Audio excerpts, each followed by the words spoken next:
At 55 years old, Margaret Hale thought love was a chapter already closed, until a mountain rancher appeared at midnight with an offer that would either save her or destroy everything she'd built. But accepting Elias Boone's proposal meant confronting the most powerful man in Cedar Ridge Valley, a mining magnate who'd already murdered once and wouldn't hesitate to kill again. What began as a practical arrangement between two broken souls would ignite a battle that would expose deadly secrets buried deep in the mountain. Stay with me until the end of this story. Hit that like button and comment with your city so I can see how far this tale has traveled across the world. The kerosene lamp burned low in Margaret Hale's kitchen when the first contraction hit Clara Brennan at 3 minutes past midnight. Margaret's hands moved with practiced certainty, rolling instruments into clean linen, heating water on the wood stove that had witnessed 1,000 nights just like this one. Except this night was different. This night, Margaret's mind wandered to places it hadn't dared venture in 15 years. "Breathe through it, Clara," Margaret said, her voice carrying that particular blend of firmness and compassion that had steadied countless mothers through the threshold between worlds. "You're doing beautifully." Clara Brennan, 19 and terrified, gripped Margaret's hand with surprising strength. "My mama said you delivered me right here in this same house. Is that true?" "It is." Margaret pressed a cool cloth to Clara's forehead. 20 years ago this November, you came fast. Didn't give me time to even boil the water properly." A weak laugh escaped Clara's lips before another contraction seized her. Margaret counted silently, timing the intervals. Still several hours to go, long enough for her mind to drift where it shouldn't. 55 years old, silver threading through hair that had once been as dark as river stones. Hands still steady, thank the heavens, but marked now with age spots and the fine scars of 3 decades delivering babies in Cedar Ridge Valley. She had guided hundreds of souls into this world, caught them as they emerged wet and screaming into the lamplight of isolated cabins and farmhouses scattered across these Tennessee mountains. But her own house stayed quiet. 2 children buried in the cemetery on Miller's Hill, small graves she visited every Sunday without fail. A marriage that had collapsed under the weight of grief so profound it turned her husband, Thomas, into a stranger who couldn't bear to look at her without seeing everything they'd lost. He'd left 8 years ago, gone west to California, chasing gold or oblivion or whatever it was, broken men pursued when staying became unbearable. The town of Cedar Ridge respected Margaret Hale, needed her even. But they'd also quietly closed the book on certain chapters of her life. At 55, with her childbearing years long past, and her marriage dissolved into memory, folks assumed her story was essentially finished. Useful, certainly. Respected, absolutely. But past the point where new beginnings were possible, especially the kind that involved love. Margaret had mostly made peace with that assumption. Mostly. "Tell me again about the mountain," Clara whispered between contractions, seeking distraction in the way laboring women often did. "Tell me about when you delivered Sarah Boone's baby up at Stonecrest Ridge." Margaret's hands paused for just a fraction of a second, so brief that Clara wouldn't have noticed if she hadn't been watching Margaret's face. "That was 3 years ago. Mama said it was the worst storm anyone could remember. Said you rode up that mountain in thunder and lightning that would have turned back any sensible person. Your mama exaggerates." But Margaret's voice carried a smile. "Though it was a considerable storm, I'll grant you that." She didn't mention how she'd arrived at the Boone homestead drenched to the bone, or how Elias Boone had opened the door with eyes that held the kind of fear only a man watching his sister die could possess. Sarah Boone had been hemorrhaging, the baby breech, and Margaret had worked through the night with hands that refused to shake even when exhaustion threatened to topple her. She'd saved them both, mother and child, while Elias Boone watched with an intensity that had made Margaret uncomfortably aware that she was not, in fact, past the age of noticing when a man looked at her like she held the power of life and death in her hands. Which, of course, she did. That particular night, anyway. "I heard Elias Boone never married," Clara said, her voice dreamy with whatever small dose of laudanum Margaret had given her to take the edge off the pain. "Mama says he's 47 and handsome as sin, but too fierce for any woman to manage." "Clara Brennan, you're about to become a mother. Stop gossiping about bachelors." "You're not married either." "I was married. There's a considerable difference." But you're not now. Clara's eyes, bright with pain and drugs and the strange clarity that sometimes accompanied labor, fixed on Margaret. Don't you get lonely, Miss Margaret? The question landed harder than it should have.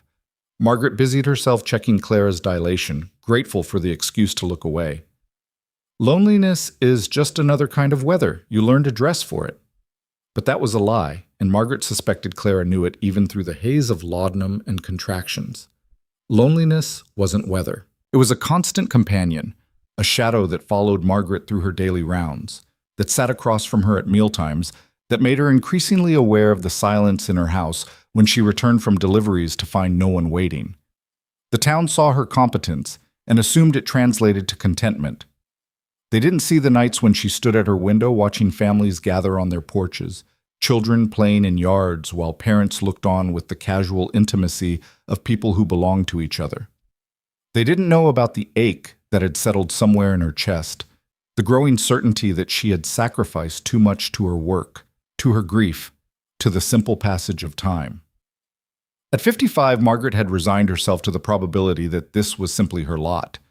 Some people got second acts. Others got long, useful lives of service punctuated by quiet meals and quieter evenings. She was helping Clara through another contraction when hoofbeats sounded on the road outside. Margaret glanced at the window, frowning. Nearly 1 a.m, too late for casual visitors, and she wasn't expecting anyone. Clara's husband had gone to fetch his mother from 2 valleys over. He wouldn't return until morning. The hoofbeats stopped outside her gate. Heavy boots on her porch steps. A knock that was firm, but not aggressive. The knock of someone accustomed to receiving answers when they required them. Margaret wiped her hands and moved to the door, cautious. Cedar Ridge Valley was generally safe, but these were mountains, and midnight visitors could mean anything from emergency to trouble. She opened the door.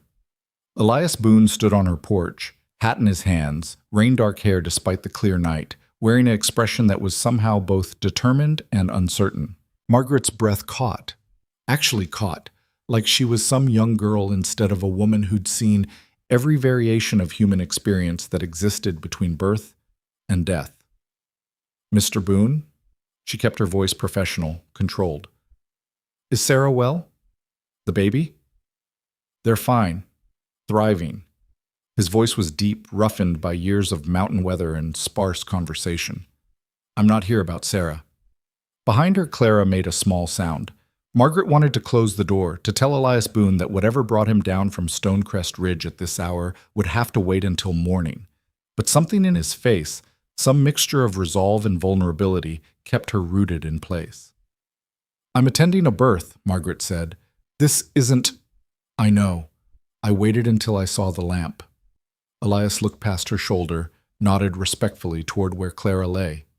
I wouldn't interrupt if it wasn't important. How long have you been waiting? Since sunset. 6 hours. He'd been sitting outside her house for 6 hours, waiting for an appropriate moment to knock. The realization did something strange to Margaret's carefully maintained composure. I'll be here through the night, she said. Whatever you need to discuss. I need a partner. The words came out abrupt, almost harsh, but his eyes held steady on hers. A wife. And I want it to be you. The world tilted slightly. Margaret gripped the doorframe, aware that her mouth had opened without producing any sound, aware that Clara Brennan was definitely listening now, despite being in active labor, aware that Elias Boone was standing on her porch at 1 a.m. proposing marriage like he was discussing the price of livestock. You, Margaret's voice emerged strangled. You want to marry me? Yes. You rode down from Stonecrest Ridge in the middle of the night to propose? Yes. Are you drunk? Stone sober. He held her gaze without flinching. I've been thinking on this for 3 years since the night you saved Sarah and the baby. Took me this long to work up the nerve to ask. Margaret almost laughed. Would have laughed, except that there was nothing humorous in his expression, only a kind of raw honesty that was somehow more terrifying than the proposal itself. Mr. Boone, I'm 55 years old. I know. I'm well past... I know how old you are, Margaret. He said her name like he'd practiced it, like it was something precious he'd been storing up permission to speak. I'm not looking for a young bride. I'm looking for someone with strength and courage and the kind of spine that doesn't bend when trouble comes calling. That's a business arrangement, not a marriage. Maybe it starts that way. Something flickered in his eyes. Hope, maybe, or determination. But I've been alone 15 years since my wife died. You've been alone almost as long. I'm 47 years old, and I'm tired of coming home to an empty house, tired of eating alone, sleeping alone, living like I'm already halfway to the grave. Behind Margaret, Clara made a sound that might have been another contraction or might have been intense interest in this unexpected drama. Margaret didn't turn to check. I have a life here, she said. My work, keep it. I built you a clinic. The words tumbled out faster now, like he'd been holding them back and couldn't contain them any longer. In the house, I mean. A whole room with shelves for your supplies and a good examination table I commissioned from the carpenter in Millbrook. Big windows facing east for morning light. I measured it all out before I came down here tonight. Margaret stared at him. You built me a clinic. Yes. Before you even asked me. I wanted you to know I was serious. He shifted his weight, the first sign of nervousness he'd shown. Wanted you to know I'd thought about what you'd need, what you'd want to keep doing, even if you said yes. Another contraction pulled Margaret's attention back to Clara, whose eyes were wide with fascination despite the pain. Margaret moved to her patient's side, checking, soothing, aware that Elias Boone stood waiting in her doorway with the patience of mountains. The baby's coming faster now, Margaret said over her shoulder. I can't discuss this tonight. I'll wait. It could be hours. Then I'll wait hours. And he did. Elias Boone settled himself on Margaret's porch step, back against the post, hat pulled low, and simply waited while Margaret guided Clara Brennan through the final stages of labor. While she coached and encouraged and caught a beautiful baby girl who emerged squalling into the lamplight at 3:30 in the morning. While Margaret cleaned and swaddled the infant, delivered the afterbirth, ensured that Clara would recover well.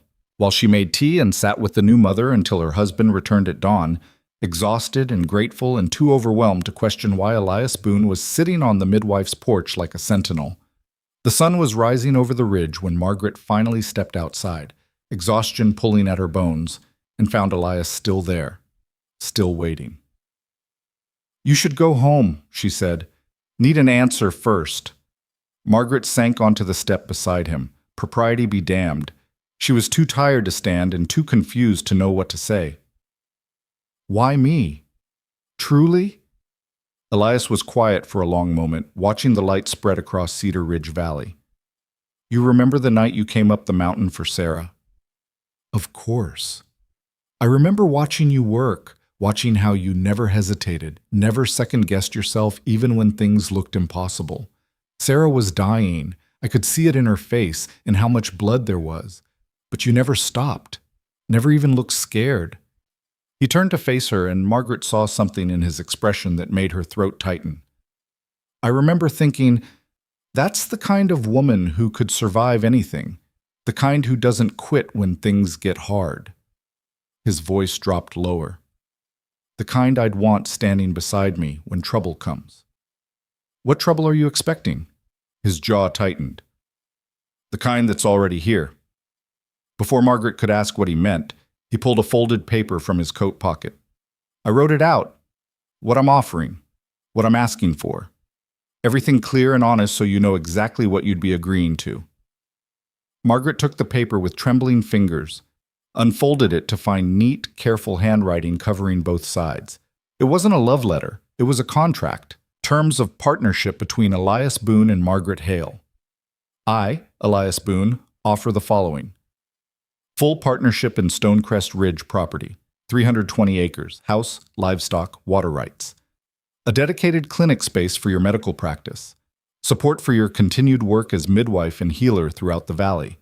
Protection and provision for any family you wish to establish in our household. Honest partnership in all decisions affecting our shared life. I ask in return, your presence and partnership in building a home, your honesty and trust, your willingness to stand with me against whatever comes. This is not a marriage of convenience. though it may begin as practicality. I am asking for a true partner, someone to share the burden and the beauty of the years ahead. If you can see your way to accepting, I promise I will spend the rest of my life proving I chose well. Elias Boone. Margaret read it twice, her eyes blurring slightly on the second pass. It wasn't flowery or romantic. There were no declarations of passion or promises of undying devotion. But there was something in its stark honesty that moved her more than poetry could have. "You're serious about this," she said finally. "As serious as I've ever been about anything. People will talk. Let them.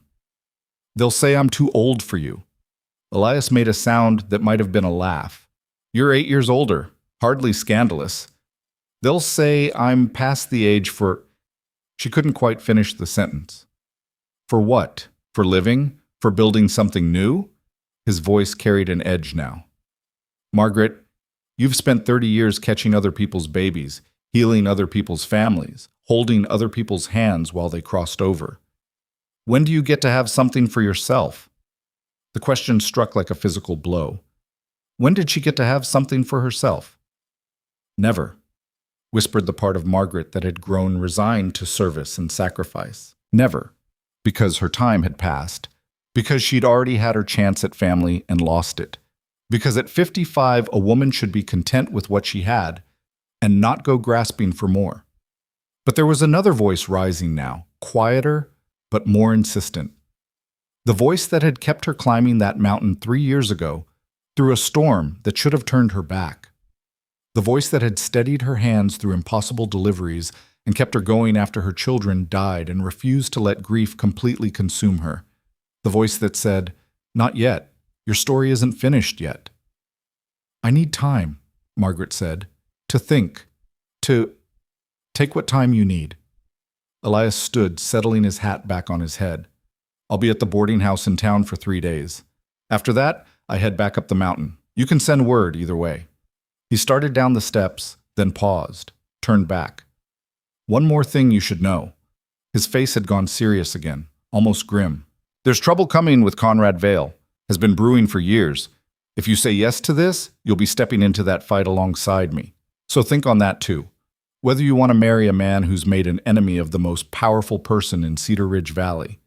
He tipped his hat and walked to his horse, leaving Margaret sitting on her porch with his proposal in her hands and her entire future suddenly uncertain. Margaret spent the next day in a fog of exhaustion and confusion. She checked on Clara and the baby, both doing well, and made her rounds to 3 other patients who needed attention. She moved through her routines automatically while her mind churned over Elias Boone's proposal. By evening, when she finally returned home, she found half the town's women on her doorstep. "Is it true?" Martha Yancey demanded before Margaret could even unlatch her gate. "Did Elias Boone propose to you?" Margaret sighed. Of course Clara had talked. How could she not, when labor had been interrupted by the most dramatic proposal Cedar Ridge had seen in decades? "He made an offer," Margaret said carefully. "An offer!" Susan Palmer clutched her chest like she might swoon. "Margaret, the man sat on your porch all night waiting. Everyone in town is talking about it. Then everyone in town needs more productive ways to spend their time." But the women crowded into her kitchen anyway, chattering like sparrows, demanding details, offering advice Margaret hadn't requested. She made tea and let them talk, half listening while her own thoughts spiraled. "It's romantic," Susan sighed. "It's practical," Martha countered. "Two people of a certain age making a sensible arrangement." "He's a good man," offered Elizabeth Grove, whose husband worked occasional jobs up at Stonecrest Ridge. "Hard worker, fair, keeps to himself mostly, but decent to those who work for him." "He's also declared war on Conrad Vale," Martha said, lowering her voice. "Everyone knows it. That business with his father—" "What business?" Margaret asked sharply. The women exchanged glances. Finally, Martha spoke. "You don't know. About how Elias's father died?" Margaret shook her head, unease creeping up her spine. "It was 15 years ago," Martha said. "Old Samuel Boone was working in Vale's mine, the Deepwater shaft. There'd been complaints about the shoring, about cracks in the support beams. Samuel and 2 other men reported it to the shift supervisor, asked for repairs before anyone went back down." Susan picked up the story. Conrad Vale himself came to the mine, told them they were cowards making excuses to avoid work, ordered the shift down anyway. Martha's voice dropped to barely a whisper. The shaft collapsed that same day. Killed Samuel Boone and 6 other men. Trapped a dozen more for 3 days before they could dig them out. Margaret's hand tightened on her teacup. That's murder. That's what Elias said. Elizabeth leaned forward. He was only 32 then, but he stood up at the town meeting and accused Conrad Vale of murder to his face. Said his father died because Vale valued profit over safety. Demanded an investigation. What happened? Nothing. Martha's voice was bitter. Vale owns half the valley, owns the judge, owns the sheriff. The investigation concluded it was an unfortunate accident, equipment failure. No one to blame. Elias never accepted it, Susan said. He withdrew from town, moved up to Stonecrest Ridge permanently. Built his ranch up there where he doesn't have to see Vale's mine every day. But everyone knows he's just waiting for a chance to prove what really happened. Margaret sat very still, understanding now what Elias had meant by trouble, what he'd meant when he said she'd be stepping into a fight. Conrad Vale wasn't just the wealthiest man in Cedar Ridge Valley. He was the most dangerous, a man who'd killed before and walked away unpunished. You should think very carefully before tying yourself to Elias Boone, Martha said quietly. Conrad Vale doesn't forget enemies, doesn't forgive them either. After the women left, Margaret sat alone in her kitchen and reread Elias's proposal. The words hadn't changed, but they carried new weight now. Your willingness to stand with me against whatever comes. He'd been honest, at least. Hadn't hidden the danger. Hadn't pretended this would be simple or safe. Margaret thought about her life as it was now. Useful, respected, safe. She could continue exactly as she had been, serving the valley, delivering babies, growing old in this house that held so many memories of what she'd lost. Or she could choose something different, something uncertain and possibly dangerous and absolutely terrifying. She thought about Elias Boone sitting on her porch for 6 hours in the dark, waiting, building a clinic before he even knew if she'd say yes, looking at her not as a woman past her prime, but as someone with courage and strength and spine. She thought about her own question to him. Why me? And his answer, the kind of woman who could survive anything, the kind who doesn't quit when things get hard. When had Margaret last felt seen that way? When had anyone looked at her and recognized not just her competence, but her strength? When had anyone asked not for her service, but for her partnership? Margaret stood and went to her bedroom. From the bottom of her trunk, she pulled out a small wooden box she hadn't opened in years. Inside were the few treasures she'd saved from her old life. Her wedding ring from Thomas, baby clothes from the children who hadn't lived, letters and photographs and fragments of a family that existed only in memory now. She sat on the bed and let herself cry for what was lost. Really cry, something she rarely permitted herself. Let the grief wash through her one more time before she made her decision. Then she carefully packed everything back in the box, closed the lid, and put it away. The past deserved its mourning, but it didn't get to determine her future. Margaret found Elias at the boarding house the next morning. She'd dressed carefully, not her work clothes, but the good blue dress she saved for church. Her hair was pinned neatly, and she carried his proposal in her pocket. He answered her knock immediately, like he'd been waiting by the door. I have conditions, Margaret said without preamble. Something flickered in Elias's eyes. Hope, relief. She couldn't quite read it. I'm listening. I keep my practice, all of it. If a woman is laboring at midnight, I go. If there's an emergency 3 valleys over, I go. My work doesn't stop just because I'm married. Agreed. That's already written in. I want it in writing that the clinic space is mine. That you won't... She paused, remembering Thomas, who had slowly grown to resent every late night, every emergency that pulled her away from home. That you won't hold it against me when my work requires my time and attention. I won't. Elias's voice was firm. Margaret, I'm not asking you to stop being who you are. I'm asking you to be exactly who you are, just not alone anymore. She nodded, throat tight. I need to know more about Conrad Vale. About what you're planning. I'm planning to prove what he did to my father and the other men. I've been collecting evidence for 15 years. Testimony from miners, documents I've managed to acquire, records of other incidents at Vale's operations. I'm building a case. That's dangerous. It is. He'll come after you, after anyone associated with you. Probably. Elias met her eyes steadily. That's why I'm not asking you to say yes without understanding what you'd be stepping into. Vale is powerful and vindictive and doesn't take kindly to people who oppose him. Margaret thought about what Martha had said, about how Vale owned the judge, the sheriff, half the valley, about how he'd already killed and walked away unpunished. She thought about what it would mean to make an enemy of such a man. Then she thought about the 7 miners who died in that collapse, about their widows and children, about Samuel Boone, who'd tried to do the right thing and paid for it with his life. She thought about Elias, spending 15 years alone on his mountain, gathering evidence and waiting for justice that might never come. I have one more condition, Margaret said quietly. Name it. If we're going to fight Conrad Vale, we do it together, as true partners. You don't protect me from the truth or try to shield me from the consequences. You treat me as an equal who can handle whatever comes. A slow smile spread across Elias's face, the first real smile Margaret had seen from him. It transformed his entire face, made him look younger and lighter, and almost boyish, despite his 47 years. That, he said, is exactly what I was hoping you'd say. Margaret pulled his proposal from her pocket and smoothed it out on the boarding house table. From her other pocket, she produced a pen. Where do I sign? They were married 3 days later by the Justice of the Peace, with Sarah Boone and her husband as witnesses. It was a simple ceremony, almost businesslike, with none of the romance or pageantry that typically accompanied weddings. Margaret wore the same blue dress. Elias wore his best shirt and looked uncomfortable in his too formal collar. The Justice of the Peace read the words quickly, clearly used to performing perfunctory marriages. Do you, Elias Boone, take this woman? I do. Do you, Margaret Hale, take this man? Margaret looked at Elias, at this man who'd waited 6 hours on her porch, who'd built her a clinic, who'd chosen her not despite her age, but because of her strength, who was offering her partnership instead of protection, danger instead of safety, possibility instead of resignation. I do.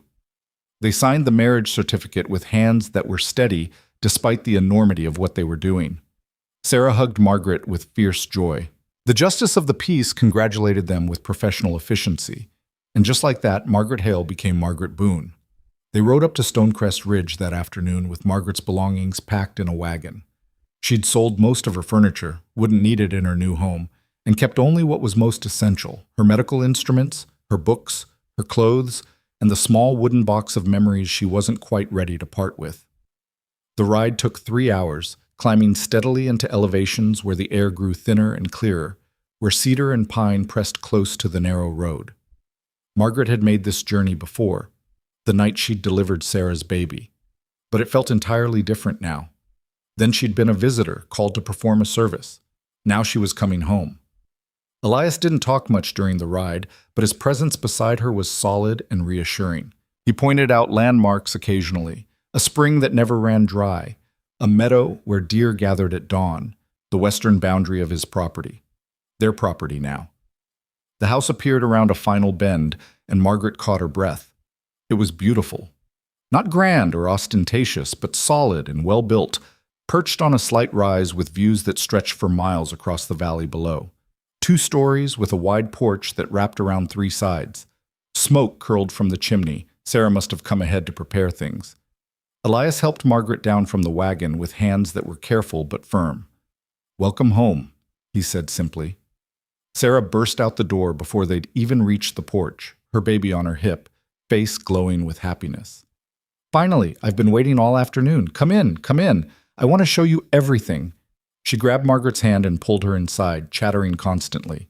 I prepared the bedroom, made sure there were fresh linens, and aired out the mattress. "And wait until you see the clinic Elias built. It's incredible. He's been working on it for months, adding shelves and making sure the light was just right." The clinic was on the first floor, occupying what would have been a sitting room. Margaret stepped through the doorway and felt something catch in her chest. Elias had built shelves along every wall, each one precisely measured to hold medical instruments, bottles, supplies. A solid examination table stood in the center of the room, positioned to catch the morning light from windows that were larger than standard. Cabinets with glass doors protected more delicate equipment. There was even a small sink with a pump. Indoor plumbing, a luxury Margaret had never expected.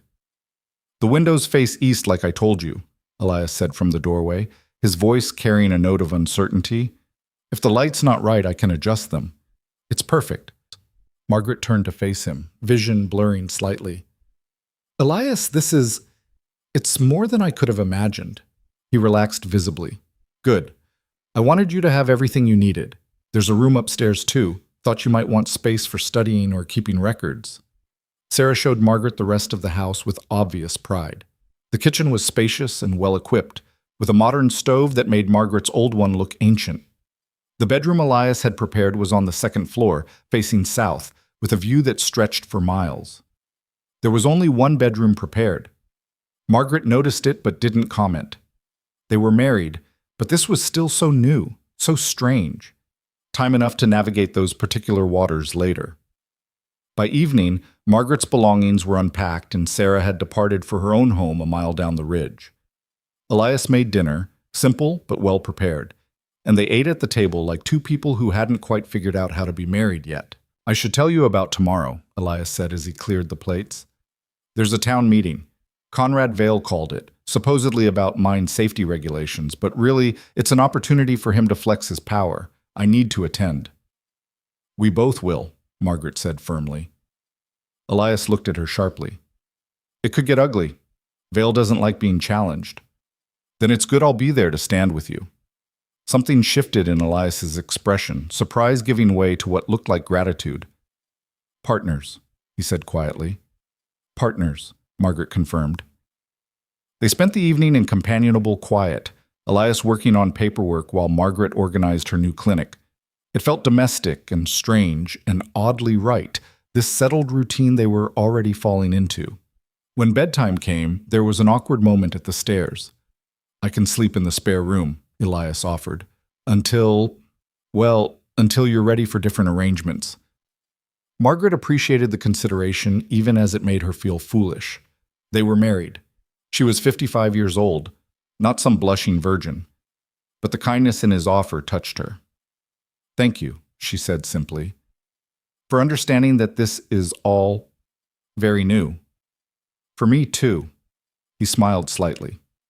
"It's been 15 years since I shared a house with anyone but Sarah." They parted at the top of the stairs with a formal goodnight that would have been comical if it hadn't been so earnest. Margaret lay awake in the unfamiliar bedroom, listening to the mountain silence that was so different from the sounds of town, thinking about the strange turn her life had taken. 3 days ago, she'd been resigned to spending the rest of her life alone. Now she was married to a man she barely knew, living on a mountain, about to walk into a confrontation with the most dangerous man in the valley. It should have terrified her. Instead, Margaret felt something she hadn't experienced in years. The crackling energy of possibility. The sense that her story wasn't finished after all. That maybe, just maybe, the most important chapters were still ahead. The town meeting was held in the church, the only building in Cedar Ridge large enough to hold most of the valley's residents. Margaret walked in beside Elias with her head high, acutely aware of every eye tracking their entrance. The whispers started immediately. "Ye married the midwife, at her age? Wonder what she's thinking, tying herself to Boone." Elias guided her to a pew with his hand at the small of her back, a small gesture of solidarity that she appreciated more than he probably knew. They sat, and Margaret forced herself to meet the stairs with calm composure.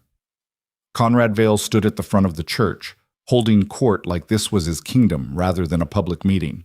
He was a tall man, silver-haired, dressed in an expensive suit that set him apart from the working people who filled the pews. Handsome in a cold way, with eyes that calculated worth like a merchant assessing goods. "Appreciate everyone's attendance," Vale was saying when Margaret tuned back into his words. "I know these concerns about mine safety have been circulating, and I wanted to address them directly. The Deepwater mine has been thoroughly inspected and meets all regulatory requirements." Elias's jaw tightened beside her. Margaret could feel the tension radiating from him. "Unfortunate incidents in the past, certainly, but mining is inherently dangerous work. The men who choose to work in my mines understand and accept those risks. I pay fair wages, I maintain equipment to standard, and I will not be held responsible for accidents that are simply the nature of the industry. You're a liar." The words cut through the church like a knife. Elias was on his feet, voice carrying to every corner of the building. The room went absolutely silent. Conrad Vale's expression didn't change, but something cold flickered in his eyes. "I beg your pardon?" "You heard me." Elias stepped into the aisle, facing Vale across the rows of pews. The Deepwater collapse wasn't an accident. It was negligence, criminal negligence. My father and 6 other men died because you refused to pay for proper shoring. Murmurs rippled through the crowd. Margaret saw fear on many faces, fear of speaking up, fear of crossing Vale, fear of what happened to people who challenged power. "That's a serious accusation," Vale said, his voice dangerously quiet. "One that was investigated and dismissed 15 years ago. Investigated by a judge you paid off." "Careful, Boone." Vale's mask of civility was cracking now. "Slander is a crime. So is murder." Elias pulled papers from his coat. "I have testimony from 3 miners who witnessed you ordering that shift down despite knowing the supports were failing. I have invoices showing you purchased substandard materials for the shoring. You have nothing." Vale's voice cracked like a whip. "Nothing that would stand up in any court. You're a bitter man clinging to conspiracy theories because you can't accept that your father died in an unfortunate accident." "My father died because of you." The church erupted in voices, some supporting Elias, some defending Vale, most just shocked by the open confrontation. Margaret sat frozen, watching this drama unfold, understanding now the depth of hatred between these 2 men. Vale raised his hands for silence. When he got it, his smile was cruel. "I sympathize with your grief, truly, but these baseless accusations are tiresome." His eyes slid to Margaret. "And now you've involved your new wife in your delusions. Tell me, Mrs. Boone, did your husband inform you about his obsession with me before you married him? Did he mention that he spent 15 years harassing me, spreading lies, attempting to damage my reputation?" Every eye in the church turned to Margaret. She felt the weight of their attention, the curiosity about what this respectable midwife was doing, married to a man who'd just publicly accused the valley's most powerful figure of murder. Margaret stood slowly, smoothed her skirt, met Conrad Vale's eyes with absolute calm. "My husband informed me that he's been seeking justice for his father and the other men who died in your mine. He informed me that powerful men sometimes escape consequences for their actions. He informed me that speaking truth to power requires courage." She paused. "He was right on all counts." Vale's expression hardened. "You should choose your allies carefully, Mrs. Boone, and your enemies." "I'm careful about both." The threat hung in the air between them. Then Vale turned away dismissively. "This meeting is adjourned. I have nothing more to say to conspiracy theorists and their misguided wives." He strode from the church with his entourage following. The remaining crowd dissolved into chaos, people arguing, people leaving, people clustering around Elias and Margaret with questions or support or warnings. Margaret felt Elias's hand find hers. His grip was tight, grateful. "You didn't have to do that," he said quietly amid the chaos. "Yes, I did. We're partners, remember?" That night, lying in her new bedroom on Stonecrest Ridge, Margaret realized she'd crossed a line there was no uncrossing. She'd made an enemy of Conrad Vale as surely as Elias had. Whatever came next, they would face it together. The thought should have terrified her. Instead, she fell asleep with a smile on her face. The retaliation came faster than Margaret expected. 4 days after the town meeting, she was returning from a house call in the lower valley when she found the road blocked. 2 men she didn't recognize stood beside a wagon positioned deliberately across the narrow mountain path, arms crossed, faces hard. "Road's closed," the taller one said. Margaret pulled her horse to a stop, ice forming in her stomach despite the warm afternoon. "This is a public road." "Mr. Vale's having work done. Safety concerns. You'll have to go around." Around meant adding 3 hours to her journey home, taking trails that were barely passable even in good weather. Margaret looked at the men, at their expensive boots and clean clothes that marked them as Vale's hired hands rather than actual workers, and understood this had nothing to do with road maintenance. I'm a midwife. I could be called to an emergency at any moment. I need this road clear. The shorter man smiled without warmth. Then you should have thought about that before you married Elias Boone and started making accusations against respectable businessmen. So there it was. The message delivered with casual cruelty. Align yourself with Boone, suffer the consequences. Margaret could have argued, could have demanded they move, could have tried to force her way past. Instead, she turned her horse and took the long way home, arriving at Stonecrest Ridge 3 hours late with twilight falling and her temper simmering. Elias was waiting on the porch, tension visible in every line of his body. When he saw her, relief flooded his face. I was about to come looking for you. Margaret dismounted, legs stiff from the extended ride. Vale's men blocked the main road, claimed there was work being done, but we both know it was a warning. Elias's jaw tightened. Did they threaten you? Not directly. They were very careful to stay just on the legal side of intimidation. She handed him the reins. This is how it starts, isn't it? The pressure. Making life difficult in small ways that can't quite be proven. Yes.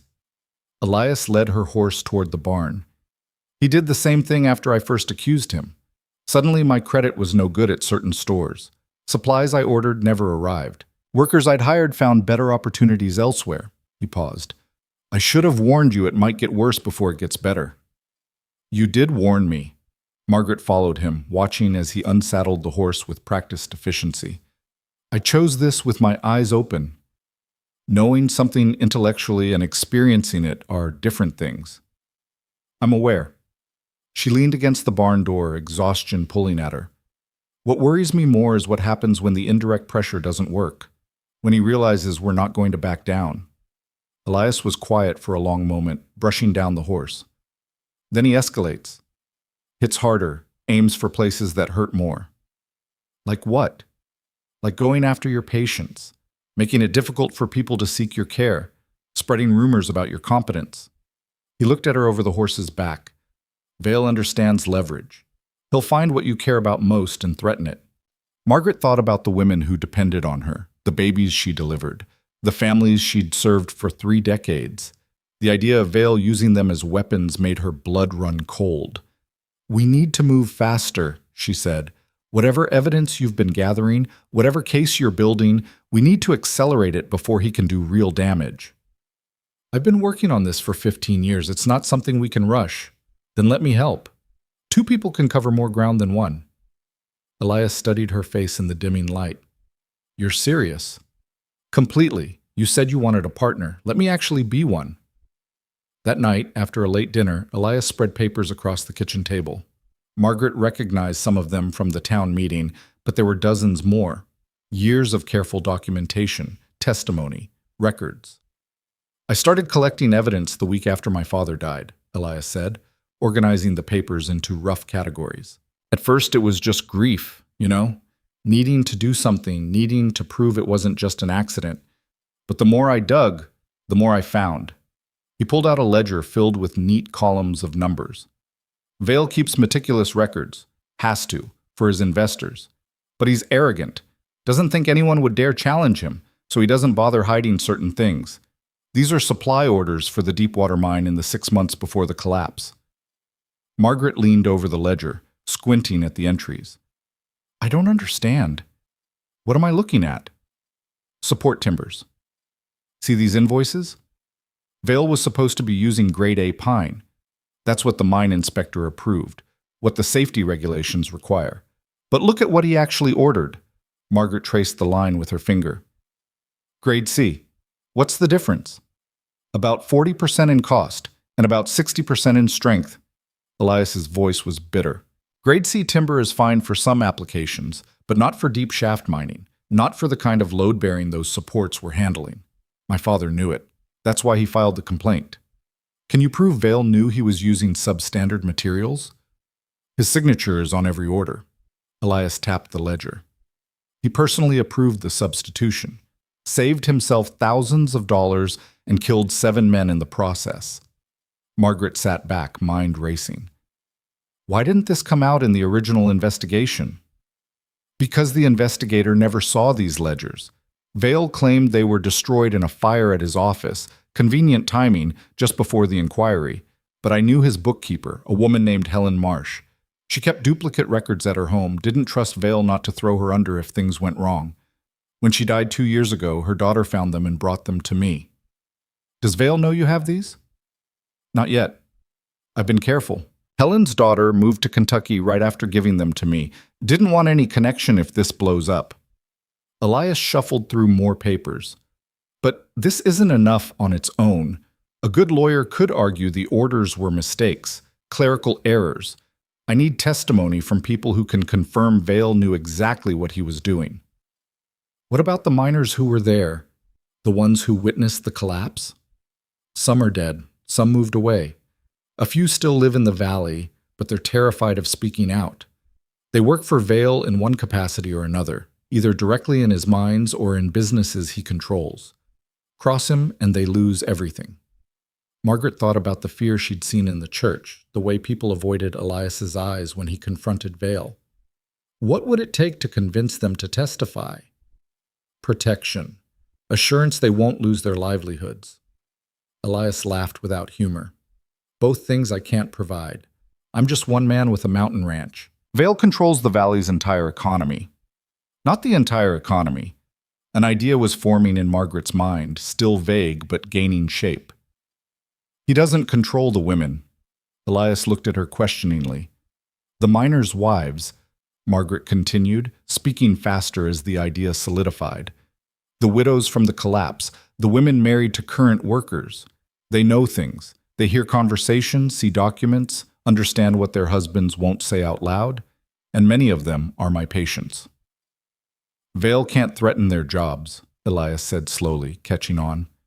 Can't take away employment they don't have. Exactly.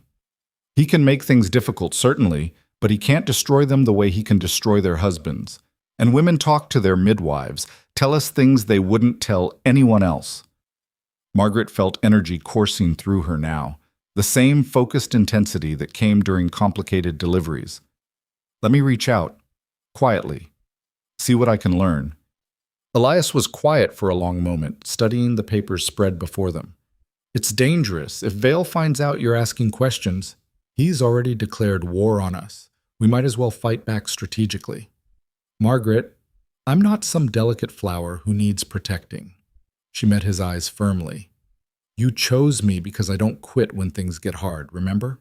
So let me prove you chose well. A slow smile spread across Elias's face. How did I get so lucky?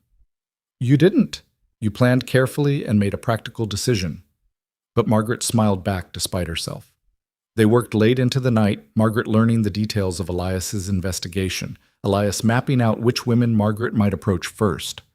By the time they finally climbed the stairs toward their separate bedrooms, Margaret felt more alive than she had in years. At the landing, Elias paused. Thank you. For what? For not running. Most people would, after what happened today on the road. Margaret thought about the blocked path, the implied threats, the long, dangerous ride home. I've been running from things my whole life, from grief, from loneliness, from the possibility of being hurt again. I'm tired of it. What changed? You asked me to stand with you instead of behind you. She touched his hand briefly. Turns out that makes all the difference. The next morning, Margaret began her campaign.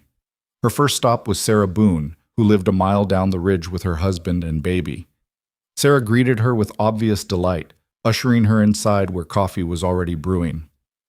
I was hoping you'd visit, Sarah said, settling the baby in a cradle before pouring 2 cups. I've been dying to know how married life is treating you. Strange, Margaret admitted. Good strange, but still strange. I keep forgetting I don't live in town anymore. And Elias? Is he treating you well? He's been kind, patient with how odd this all is. Margaret sipped her coffee. Actually, that's part of why I'm here.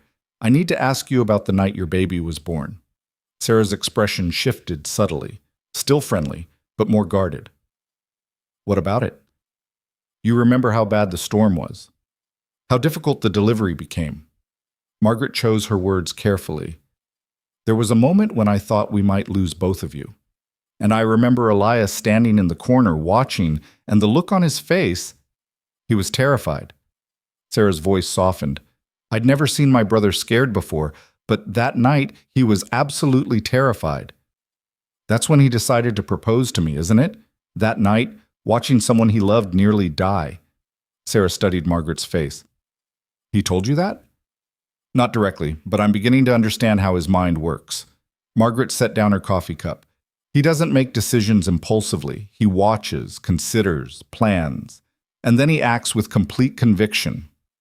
That's Elias exactly. Sarah paused. Sarah, why are you asking her about this? Because I need to understand what I've married into. The conflict with Vale, the investigation Elias has been conducting, it's more complicated than I realized. Margaret leaned forward. Sarah, you were married to John Boone. You were there when their father died in the mine collapse. What do you remember about that time? The gardenist returned to Sarah's face, sharper now. That was 15 years ago. But you remember. Women always remember. Sarah was quiet for a long moment, absently rocking the cradle with her foot. When she finally spoke, her voice was barely above a whisper. John came home 3 days before the collapse. He was shaking, actually shaking, and he told me Samuel and the others had filed a formal complaint about the deep-water shaft, said the shoring was compromised, that the supports were making sounds they shouldn't make. He was terrified they'd be fired for speaking up. What happened? Conrad Vale came to the mine himself, called a meeting of all the workers. John told me Vale stood there in his expensive suit and basically called them cowards, said they were making excuses to avoid work, trying to extort higher wages by manufacturing safety concerns. Sarah's hands clenched.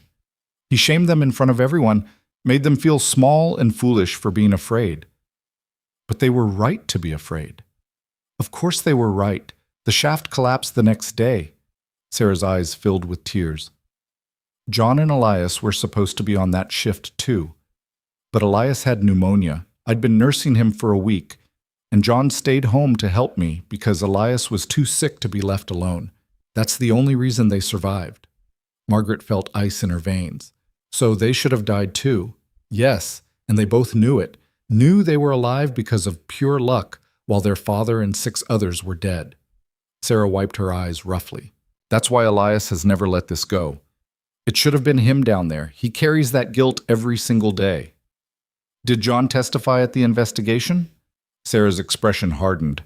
He wanted to, but Vale's lawyers threatened him, said if he testified against the company, they'd make sure he never worked in the valley again. We had a baby on the way, couldn't afford to lose his income. Her voice broke. So John stayed silent, and it destroyed him. The guilt of surviving, the guilt of not speaking up. He started drinking, got meaner. The man I married disappeared into someone I didn't recognize. Is that why you left him? I had to, for the baby's sake, for my own. Sarah looked at Margaret directly. John died 3 years ago, fell drunk into the river and drowned. Everyone said it was an accident, but I think part of him wanted to die, wanted to stop carrying all that guilt and shame. Margaret reached across the table and took Sarah's hand. I'm so sorry. Don't be sorry. Just help Elias finish what he started. Sarah gripped Margaret's hand tightly. Help him prove what Vale did. Because if you don't, my husband died for nothing. All those men died for nothing, and Vale just keeps killing with impunity. Margaret left Sarah's house with renewed determination and headed down into the valley. Her next stop was Anna Morrison, widow of one of the miners who died in the collapse. Anna lived in a small house on the edge of town, taking in laundry to support herself and her 2 grown daughters. When Margaret knocked, Anna opened the door with obvious surprise. Mrs. Mrs. Boone, I heard about your marriage. Come in, come in. The house was modest but clean, with laundry hanging from lines stretched across the main room. Anna cleared a chair, apologizing for the mess, and offered tea that Margaret accepted gratefully. I haven't seen you in town much since the wedding, Anna said, pouring hot water into chipped cups. How are you settling in up on the ridge? Well enough, though I miss being closer to my patients. We miss you too. That new Dr. Vale brought in. Anna made a face. He's young and means well, I suppose, But he doesn't have your touch, and he charges more. Margaret's attention sharpened. Vale brought in a new doctor. Just last week. Young man, fresh from some medical school back east. Vale's paying his salary, set him up in a nice office right on Main Street. Anna's voice carried an edge. Convenient timing, right after you married Elias and made an enemy of our benevolent mine owner. He's trying to replace me. Of course he is. Can't punish you directly, so he undermines your livelihood instead. Anna sipped her tea. Though I don't think it'll work. Most of the women won't trust some fancy young man who's never delivered a baby. Some will, though, especially if Vale makes it worth their while. Probably. Anna was quiet for a moment. Why are you really here, Margaret? Not that you need a reason to visit, but there's something in your eyes. Something purposeful. Margaret made a decision. I'm gathering testimony about the Deepwater collapse, about what really happened and who was responsible. Anna's cup rattled against the saucer. That's dangerous talk. I know, but necessary. Margaret leaned forward. Anna, your husband died in that collapse. You deserve to know the truth. You deserve justice. Justice, Anna laughed bitterly. There's no justice for people like us. Vale owns this valley, owns the courts, the sheriff, the judge. What good does truth do against that kind of power? The truth is all we have. And enough truth, spoken loudly enough, can't be ignored forever. Anna stood abruptly, moving to the window. For a long moment, she just stared out at the street, her back to Margaret. When she finally spoke, her voice was thick with suppressed emotion.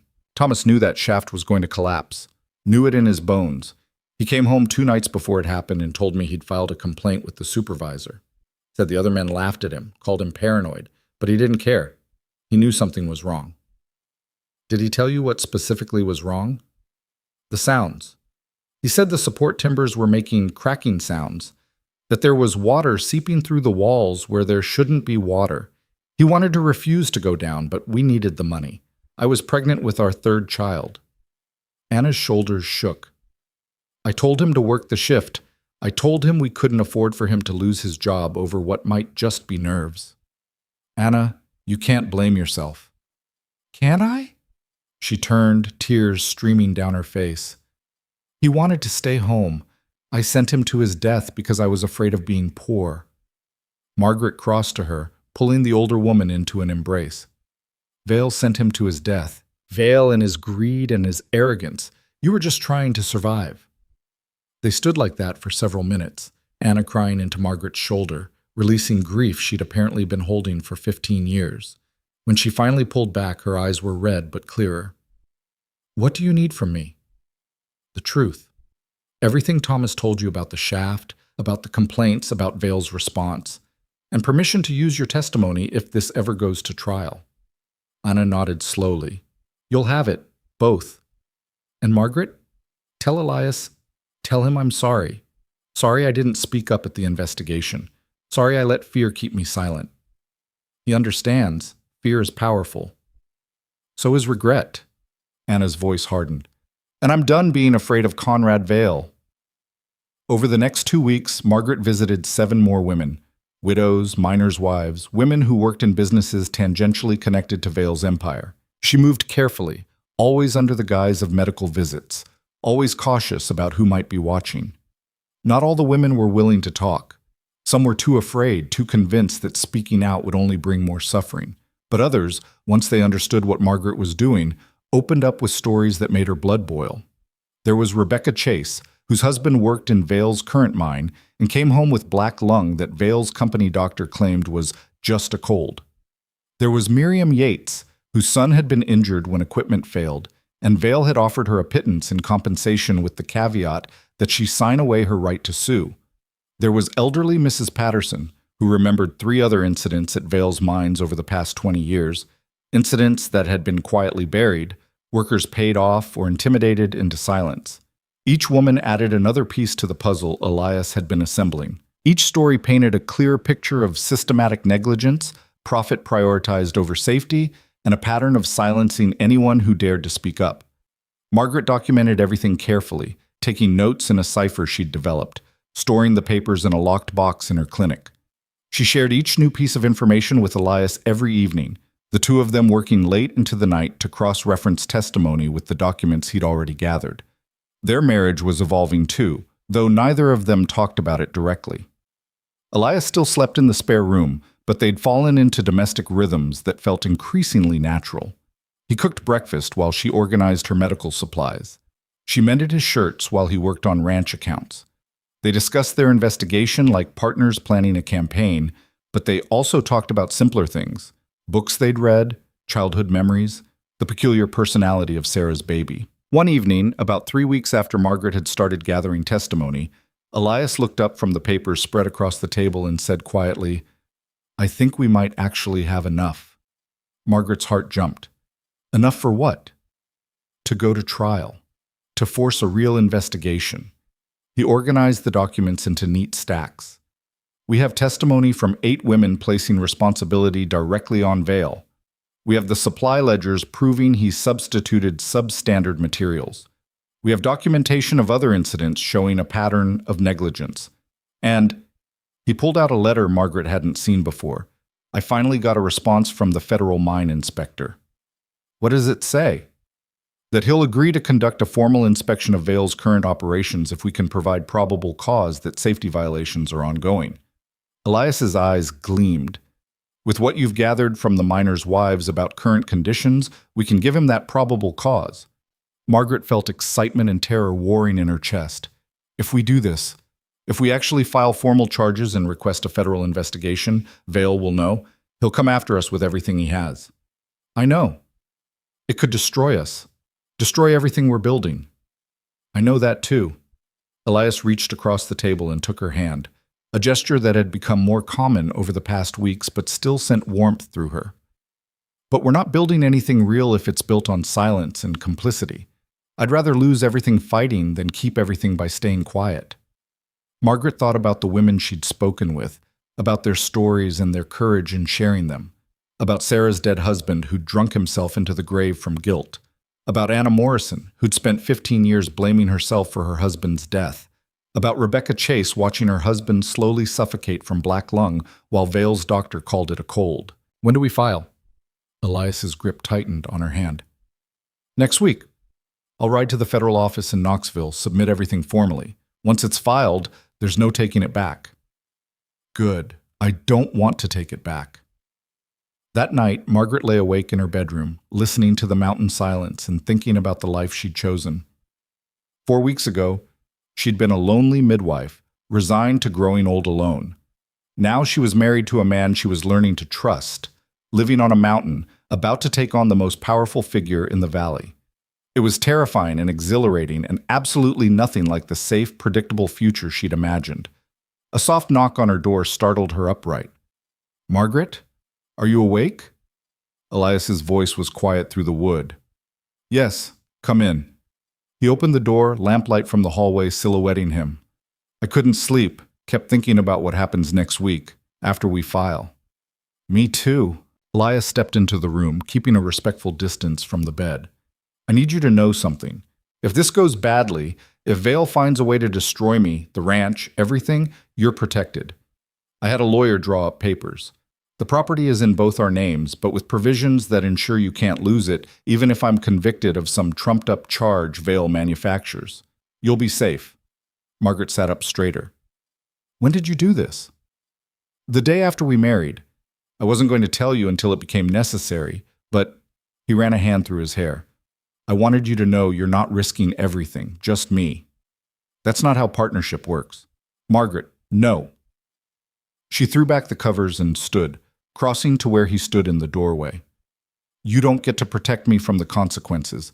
We do this together or not at all. I'm trying to give you a way out if things go wrong. I don't want a way out." She looked up at him, this man who'd chosen her for her strength and then kept trying to shield her from danger. "Elias, I'm 55 years old. I've survived burying children, a failed marriage, 3 decades of lonely work. I'm not fragile. I'm not going to break." "I know you're not fragile." His voice was rough. "That's what terrifies me. You're strong enough to stand beside me in this fight, which means you're going to get hurt, and I care about that more than I expected to." The admission hung in the air between them, charged with meaning neither of them was quite ready to name. "I care about you getting hurt too," Margaret said quietly. "But we chose this path together. For better or worse, that's what we promised. We promised a practical partnership. And this is practical. Two people united are harder to destroy than one person alone." She smiled slightly. "Besides, I've gotten rather attached to my clinic. I'm not giving it up without a fight." Elias laughed, the tension breaking slightly. "Fair enough." They stood in the doorway for another moment, not quite touching, but close enough that Margaret could feel the warmth of him. Then Elias stepped back, giving her space. "Try to sleep," he said. "We'll need our strength for what's coming." After he left, Margaret returned to bed but didn't immediately lie down. Instead, she sat at her window, looking out at the valley spread below, the lights of Cedar Ridge twinkling in the darkness, the shadow of Vale's mine visible on the far ridge. Somewhere down there, Conrad Vale was probably sleeping peacefully, confident in his power and control. He didn't know that a 55-year-old midwife and a mountain rancher were about to challenge everything he'd built. Margaret smiled into the darkness. Let him be confident. Let him underestimate them. It would make the fall that much harder when it came. Elias left for Knoxville before dawn on Monday. Saddlebags waited with 15 years of evidence and Margaret's carefully documented testimony. He kissed her forehead at the door, a gesture that had become habit over the past month, and promised to return within 3 days. "Be careful," Margaret said, adjusting his collar unnecessarily. "Vale has people everywhere. I'll take the eastern route through the mountains. Longer, but less traveled." He caught her hand, holding it against his chest. "You be careful, too. Once I file these papers, he'll know we're coming for him." Margaret watched him ride down the mountain trail until he disappeared into the morning mist, then turned back to her house feeling strangely hollow. Strange how quickly she'd grown accustomed to his presence, to the sound of his boots on the porch, to their evening conversations over documents and coffee. She spent the morning organizing her clinic, trying to distract herself from the anxiety coiling in her stomach. Around noon, a knock on her door pulled her from inventory. A young man stood on the porch, well-dressed in a suit too fine for mountain country, carrying a leather medical bag that still had the shine of newness. He couldn't have been more than 28, with soft hands and nervous eyes. "Mrs. Boone?" His voice carried the crisp vowels of Eastern education. "I'm Dr. Robert Calhoun. I wondered if I might have a word with you." Margaret's guard went up immediately. This was Vale's doctor, the replacement brought in to undermine her practice. "What can I do for you, Dr. Calhoun?" "May I come in? What I need to discuss is rather delicate." Against her better judgment, Margaret stepped aside. Calhoun entered carefully, eyes scanning the clinic space with obvious appreciation. "This is impressive," he said, running his fingers along the shelving Elias had built. "Much better equipped than my office in town. Mr. Boone is thorough." Margaret didn't offer tea or pleasantries. "You said this was delicate?" Calhoun set down his bag and turned to face her directly. "I need to be frank with you, Mrs. Boone. I'm in an impossible position, and I don't know who else to turn to." Margaret waited, giving him nothing. "When Mr. Vale approached me in Philadelphia, he offered a generous salary to establish a practice in Cedar Ridge, said the valley needed modern medical care, that the current midwife was competent but limited by lack of formal training." Calhoun's voice tightened. He made it sound like a humanitarian mission, a chance to serve an underserved community. But it wasn't. No. Calhoun sat heavily in one of the clinic chairs. Within a week of arriving, Vale made his actual expectations clear. "I'm supposed to be drawing patients away from you, offering lower prices to women who would normally seek your care, making subtle suggestions that your methods are outdated, potentially dangerous." "And have you?" "I tried." He looked miserable. "But these women aren't fools, Mrs. Boone. They know exactly why I'm here. Most won't even see me. The few who do ask questions I can't answer, about their family histories, about their previous pregnancies, about complications you've guided them through. I'm supposed to be your replacement, but I can't replace 30 years of trust and experience." Margaret felt a flicker of satisfaction despite the seriousness of the situation. "Why are you telling me this?" "Because yesterday, Vale called me to his office. He was furious that I haven't made more progress undermining you, and he told me, Calhoun's voice dropped to barely above a whisper. He told me that if persuasion doesn't work, there are other ways to discredit a medical practitioner. Ways that involve manufacturing complaints, creating situations where your competence could be questioned. Ice flooded Margaret's veins. He wants you to sabotage me.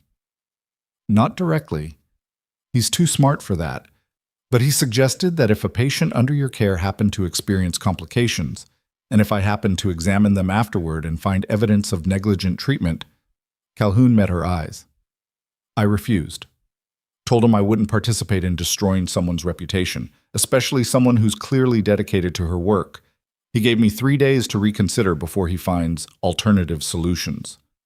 Margaret's mind raced. This was worse than she'd anticipated. Vale wasn't just trying to replace her, he was planning to actively destroy her credibility. And if he couldn't use Calhoun, he'd find someone else who would be more cooperative. Why are you warning me? Because what he's asking me to do is unconscionable. Calhoun stood, pacing the clinic. I became a doctor to help people, not to participate in some vendetta against a woman whose only crime was marrying someone Vale considers an enemy. And because, he paused, because I've been doing some asking around about the mine collapse 15 years ago, about the men who died, about why your husband has spent half his life trying to prove Conrad Vale is a murderer. What did you learn? Enough to know Vale is exactly the kind of man who would sacrifice worker safety for profit. Enough to know the official investigation was a sham. Calhoun turned to face her. I can't undo accepting his money to come here, but I can choose not to be complicit in whatever he's planning next. Margaret studied the young doctor's face, weighing sincerity against the possibility of deception. Vale could have sent him here to gain her trust, to learn what she and Elias were planning, but something in Calhoun's obvious distress felt genuine. What are you proposing? An alliance, or at least a truce. Calhoun spoke quickly now, as if afraid he'd lose his nerve. I'll continue seeing patients in town, the ones who choose to come to me of their own accord, but I won't actively work against you, and if Vale tries to manufacture evidence of negligence or incompetence, I'll refuse to participate. More than that, I'll testify to what he asked me to do if it ever comes to that. That's dangerous for you. I know, but so is staying complicit. He picked up his bag. There's something else you should know. Vale's hiring more men, not minors. Enforcers. Men with experience in intimidation and violence. They arrived yesterday, 10 of them, and they're staying at the boarding house. Whatever you and your husband are planning, Vale knows something is coming, and he's preparing for it. After Calhoun left, Margaret stood in her clinic feeling the weight of this new information. 10 enforcers. Men trained in violence. Elias was riding toward Knoxville alone, unaware that Vale was already mobilizing a response. She needed to warn him. But how? He'd be halfway to Knoxville by now, taking the eastern route through largely uninhabited mountain territory. Even if she rode after him, she'd never catch up before he reached the federal office. Margaret was still trying to formulate a plan when another knock sounded. She opened the door to find Martha Yancey on her porch, face flushed from climbing the mountain trail. Martha, what's wrong? It's Rebecca Chase. The baby's coming early, 3 weeks early, and something's wrong. Her husband came to fetch you, but you weren't in town, and that new doctor—" Martha's voice filled with contempt. "He took one look at her and said he doesn't handle complicated births. Told her to send for you." Margaret was already grabbing her medical bag. "How early did her labor start?" "This morning, but the contractions are different from her other pregnancies. Sharper," she says, "and the baby's not positioned right."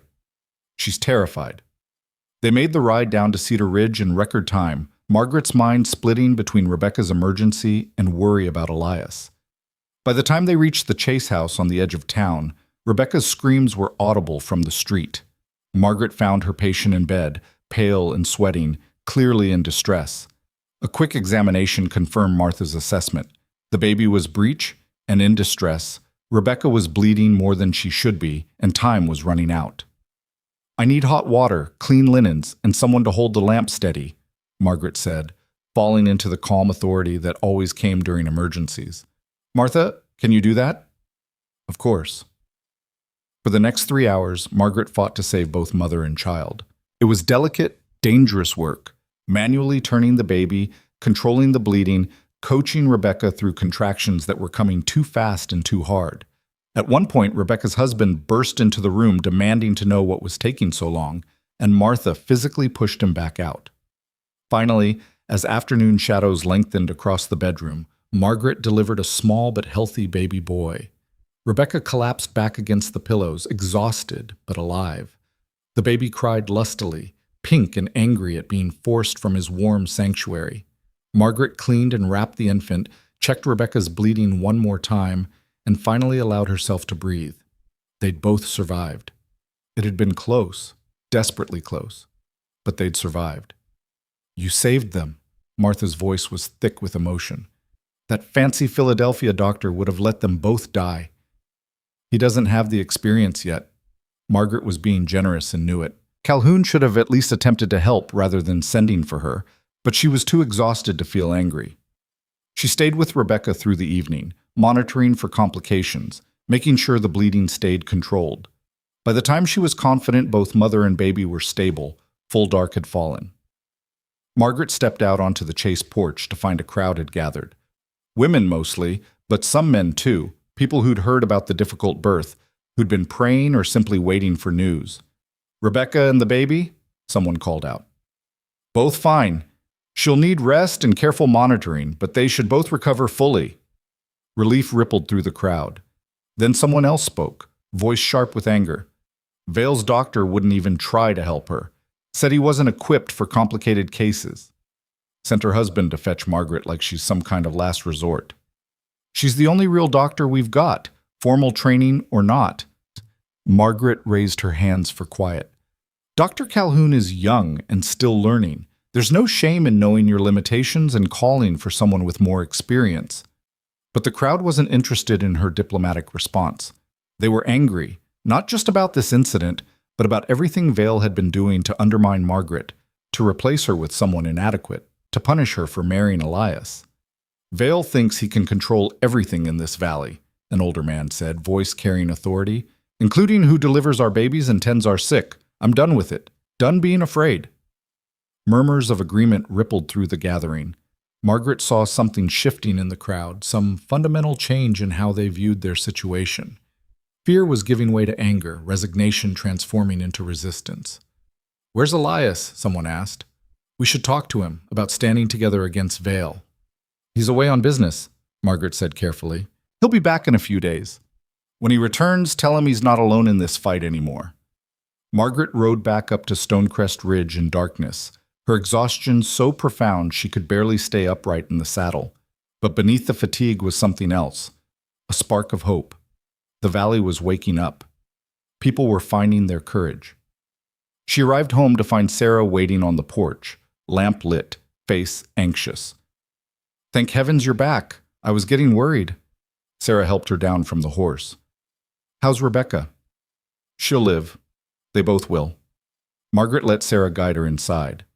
"What are you doing here so late?" "Waiting for you. There's news."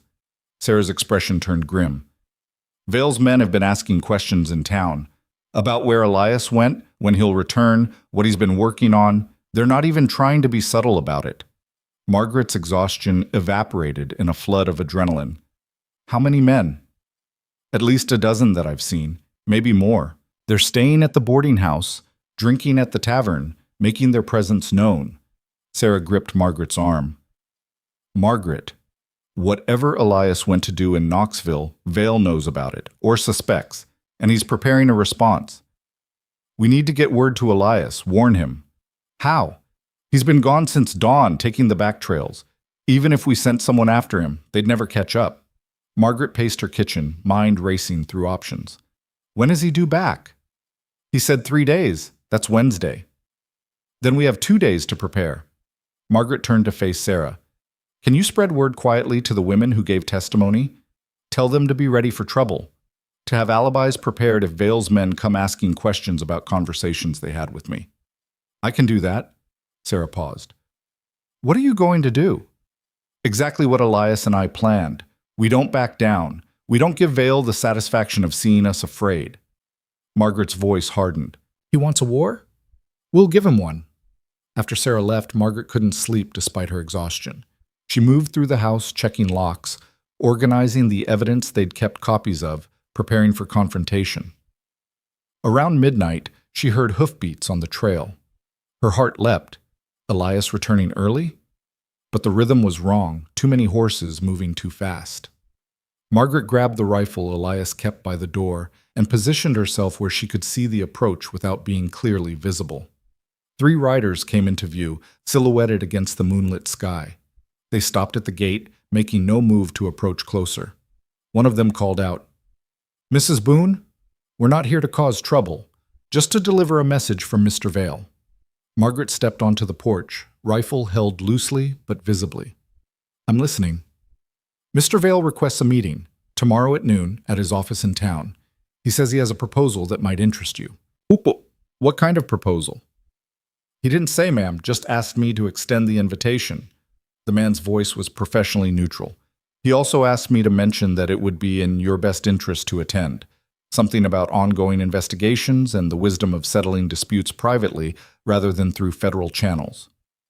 So Vale knew or suspected that Elias had gone to file formal charges and was making a preemptive move to stop them. "Tell Mr. Vale I'll consider his invitation. He'll be expecting you at noon." The riders turned their horses and disappeared back down the trail. Margaret stood on her porch long after they'd gone, weighing options.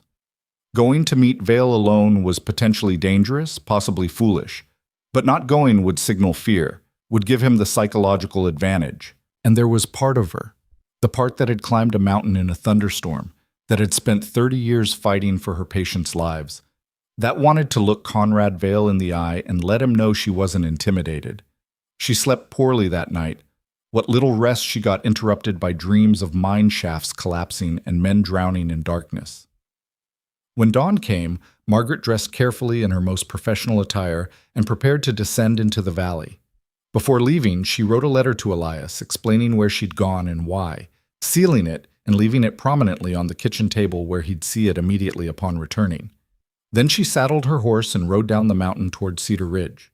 The town was quieter than usual when she arrived, people watching from windows as she passed, conversations stopping mid-sentence. Word had spread about Vale's summons. Everyone was waiting to see what would happen next. Vale's office occupied the finest building on Main Street, 3 stories of brick and glass that towered over the surrounding structures. His secretary, a pinched woman in her 50s, looked surprised when Margaret walked in. "Mrs. Boone, Mr. Vale is expecting you, but then show me to his office." The secretary led her up a grand staircase to the 3rd floor, knocked on an ornate door, and ushered Margaret into Conrad Vale's inner sanctum. The office was designed to intimidate. Massive desk of polished mahogany, leather chairs, walls lined with ledgers and documents that spoke to the scope of Vale's empire. Windows overlooked the entire valley, giving Vale a literal view of everything he controlled. The man himself stood by those windows, hands clasped behind his back, the picture of casual authority. He turned when Margaret entered, smile polite but cold. "Mrs. Boone, thank you for accepting my invitation. Please, sit." Margaret remained standing. "I'm comfortable here, thank you. You said you had a proposal." Vale's smile widened fractionally. "Direct. I appreciate that." He moved to his desk, pulling out a folder. "I understand your husband has been in contact with federal authorities, planning to request an investigation into certain historical incidents at my mining operations. I can neither confirm nor deny my husband's activities." "Of course not. But let's speak hypothetically." Vale opened the folder, revealing what looked like legal documents. "Hypothetically, if such an investigation were to proceed, it would be expensive, time-consuming, disruptive to the entire valley's economy, and ultimately, I believe, fruitless. My lawyers assure me that any evidence Mr. Boone has gathered would be circumstantial at best." "Is that what you brought me here to say?" "No, I brought you here to offer an alternative." Vale slid the folder across his desk. "I'm prepared to make a substantial donation to establish a proper medical clinic in Cedar Ridge, fully equipped, modern facility. You would run it, naturally. You're clearly the most qualified person in the valley. We'd also fund a training program, allowing you to work alongside Dr. Calhoun, combining your experience with his formal education. Margaret stared at the papers without touching them. In exchange for what? In exchange for convincing your husband to abandon this vendetta, to let the past stay in the past and focus on building a productive future. Vale's voice was smooth as oil. I'm offering you everything you've worked for, Mrs. Boone. Recognition, resources, security. All you have to do is help Elias see reason. You're trying to buy me. I'm trying to avoid unnecessary conflict. There's a difference. Vale leaned forward. You're an intelligent woman. You understand how the world works. The Deepwater collapse was 15 years ago. The men involved are dead or moved on.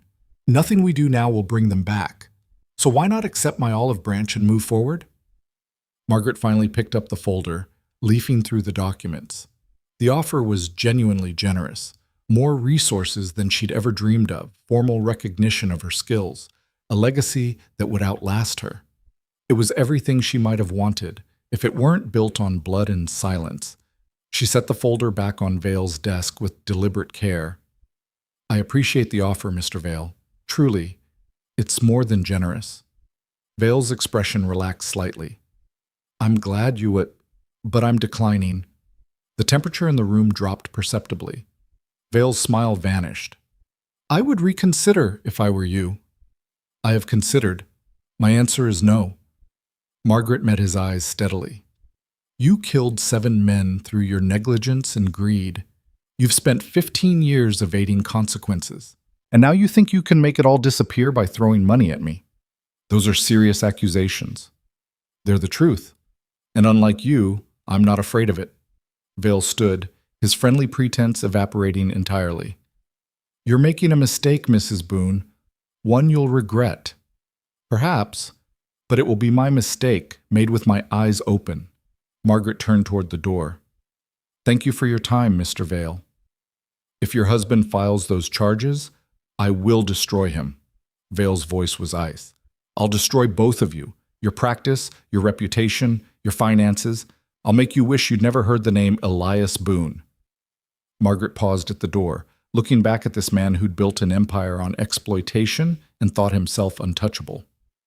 You know what's interesting about midwifery, Mr. Vale? You learn to recognize when something looks healthy on the surface but is rotting underneath. When a pregnancy seems normal but is actually concealing a deadly complication. What's your point? You've been rotting from the inside for 15 years. All that money and power built on graves and silence. It looks impressive from the outside, but it's fundamentally unstable. She smiled without warmth. And when it collapses, I want to be there to see it. She left before Vale could respond, walking through his outer office and down the grand staircase with her head high despite her racing heart. She'd just made an irrevocable enemy of the most powerful man in the valley. There was no going back from this. Margaret stepped out onto Main Street to find Dr. Calhoun waiting beside her horse. I heard Vale sent for you, he said quietly. I was worried. I'm fine. He made an offer. I refused. She took her horse's reins.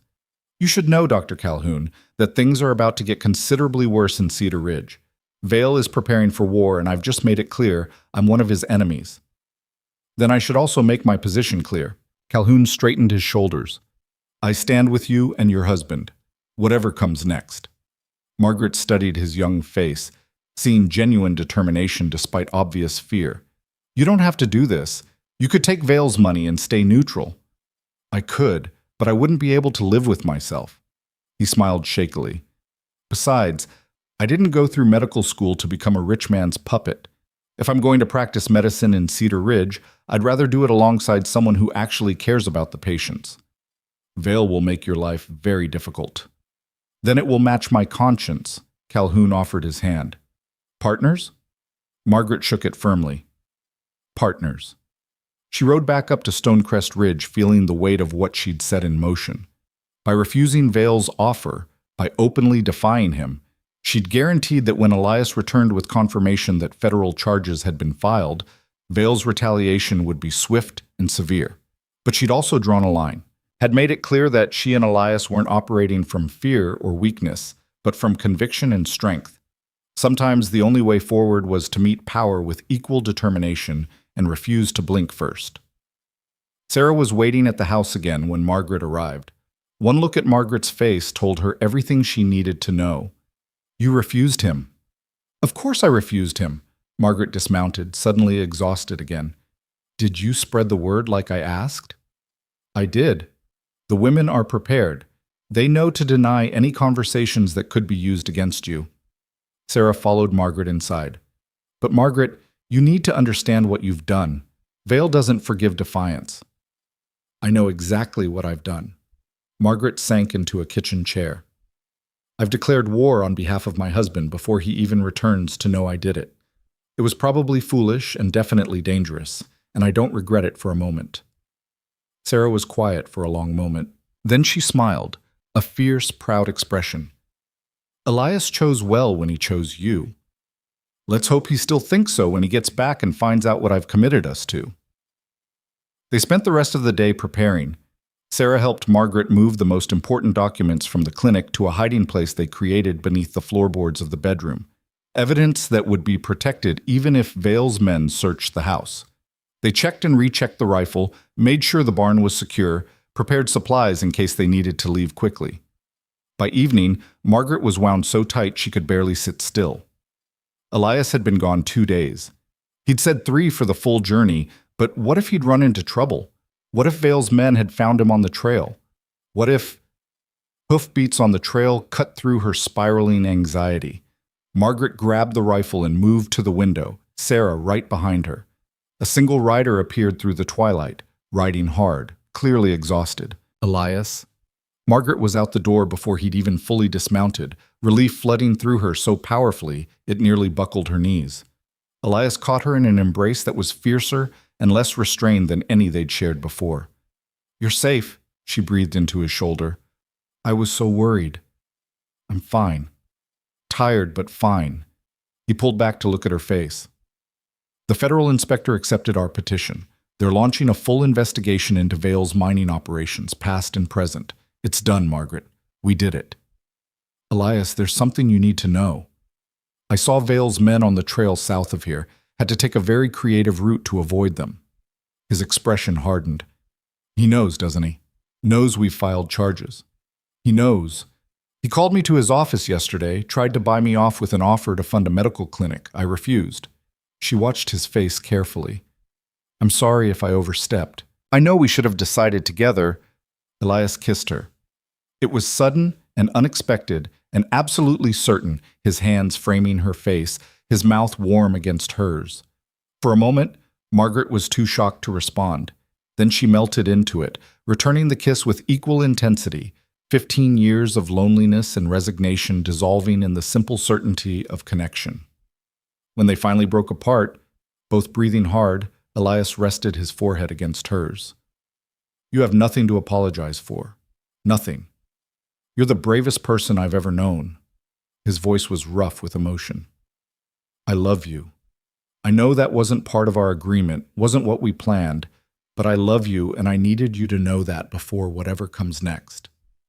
Margaret felt tears on her cheeks and didn't bother wiping them away.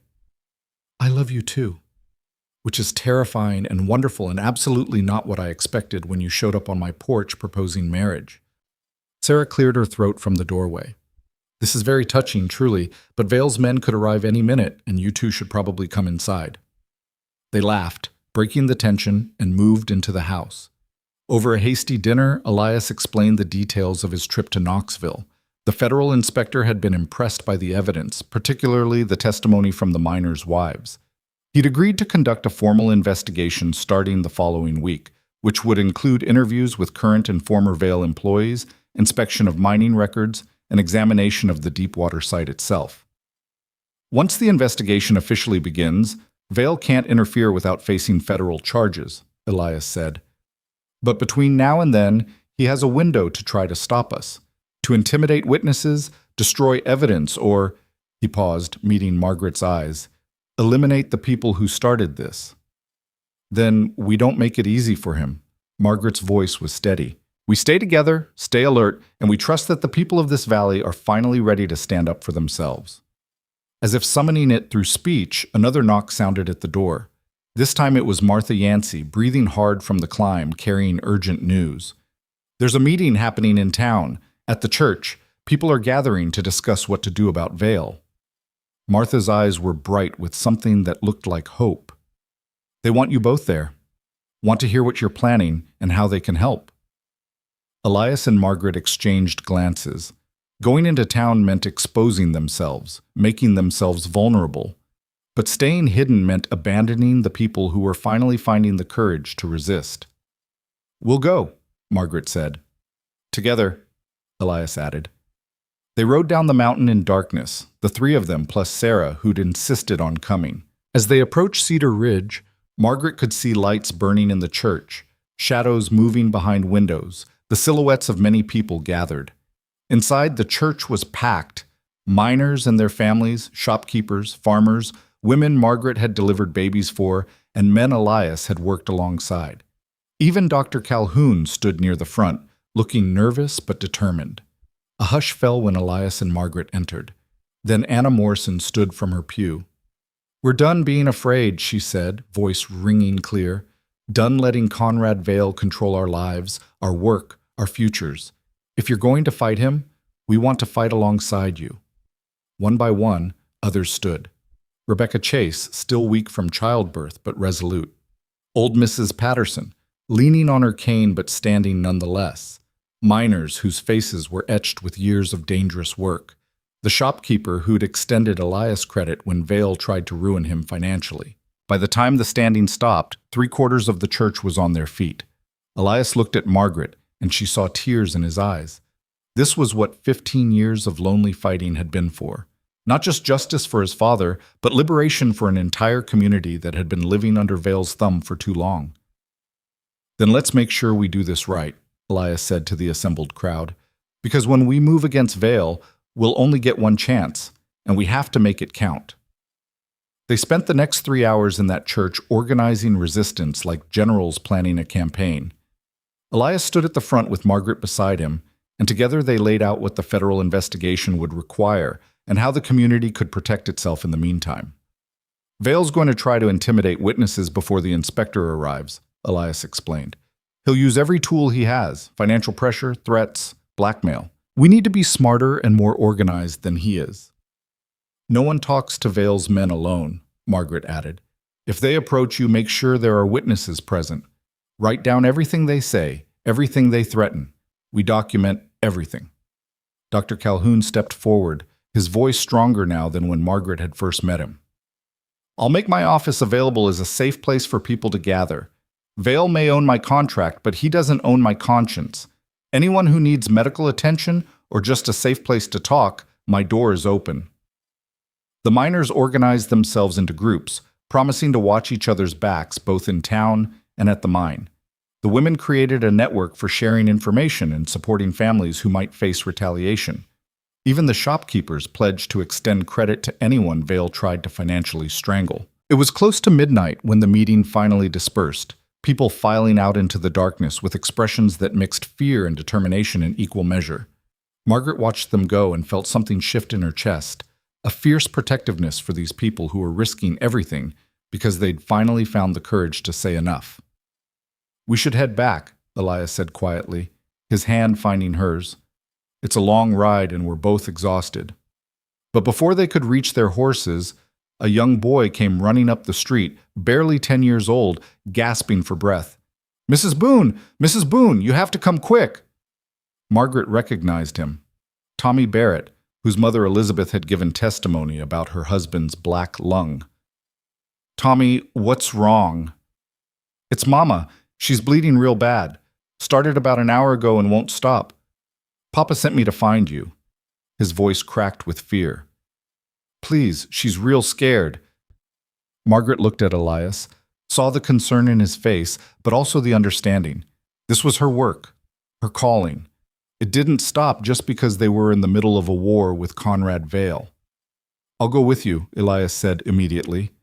"You're not riding alone at night, not with Vale's men prowling around." They followed Tommy through the dark streets to a small house on the edge of town. Inside, they found Elizabeth Barrett in bed, her face pale as paper, blood soaking through the sheets beneath her. Her husband stood helplessly by, wringing his hands. Margaret assessed the situation quickly. A late-term miscarriage, dangerous bleeding, Elizabeth already showing signs of shock. She needed to act fast. "Elias, I need hot water and clean linens.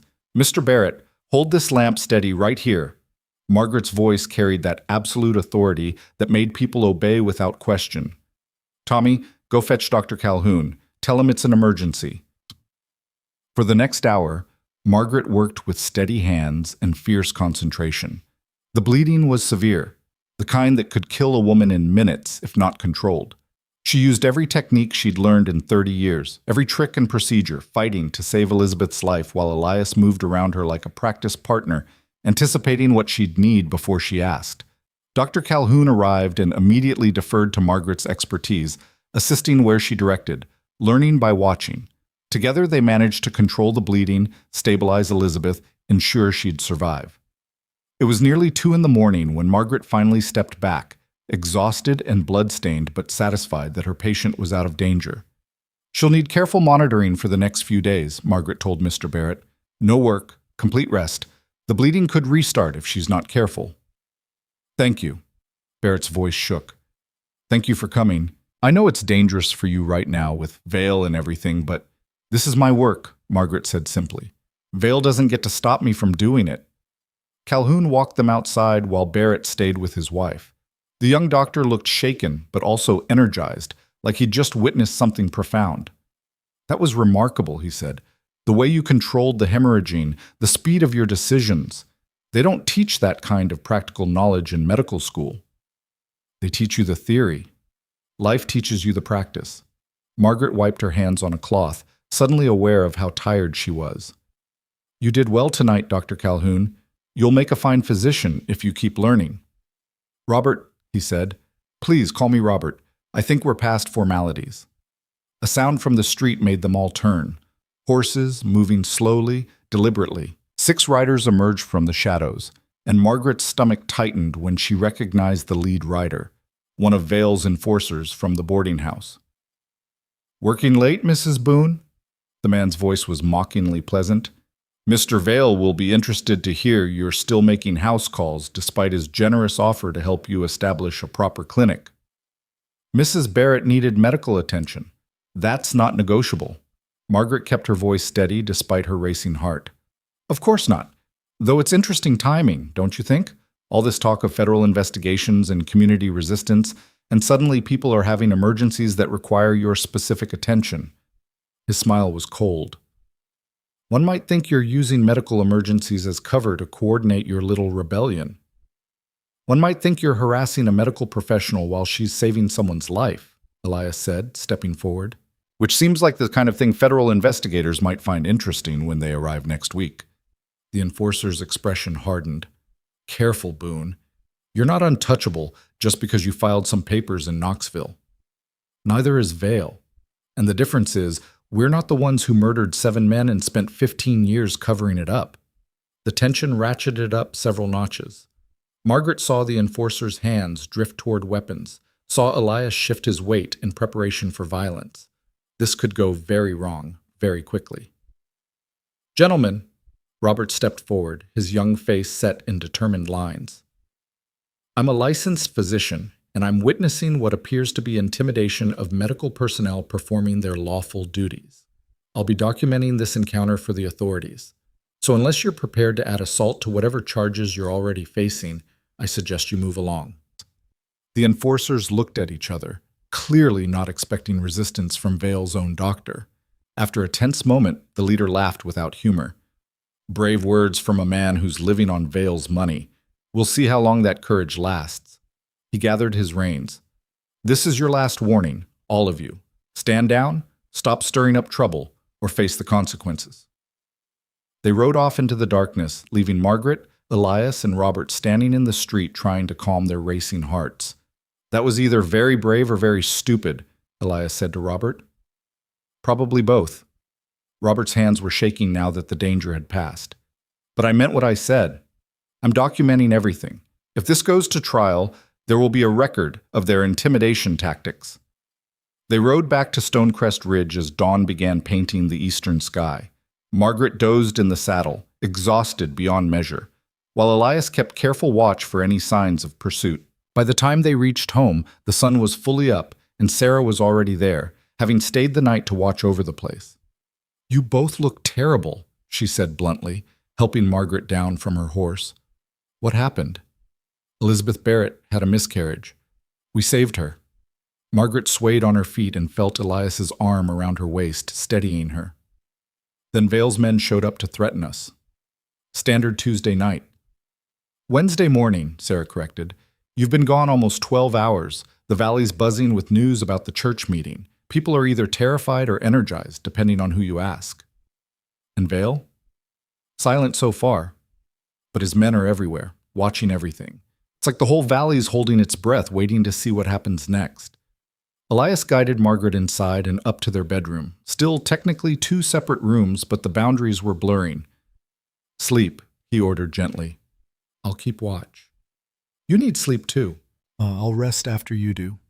He brushed hair back from her face, a gesture that had become both familiar and precious. "Please, Margaret, let me do this one thing." She was too exhausted to argue. Margaret collapsed onto the bed fully clothed and was asleep within seconds, dropping into oblivion so deep that when she finally woke, the sun was setting and she'd lost an entire day. Elias was asleep in the chair beside her bed, his rifle across his lap, looking uncomfortable but determined even in sleep. Margaret watched him for a moment, this man who'd chosen her not for youth or beauty, but for strength and courage, and felt her heart swell with emotions she'd thought herself too old to experience. She must have made some sound because Elias's eyes opened immediately, alert despite having been deeply asleep a moment before. "How long did I sleep?" Margaret asked. "About 14 hours. How do you feel?" "Like I could sleep another 14.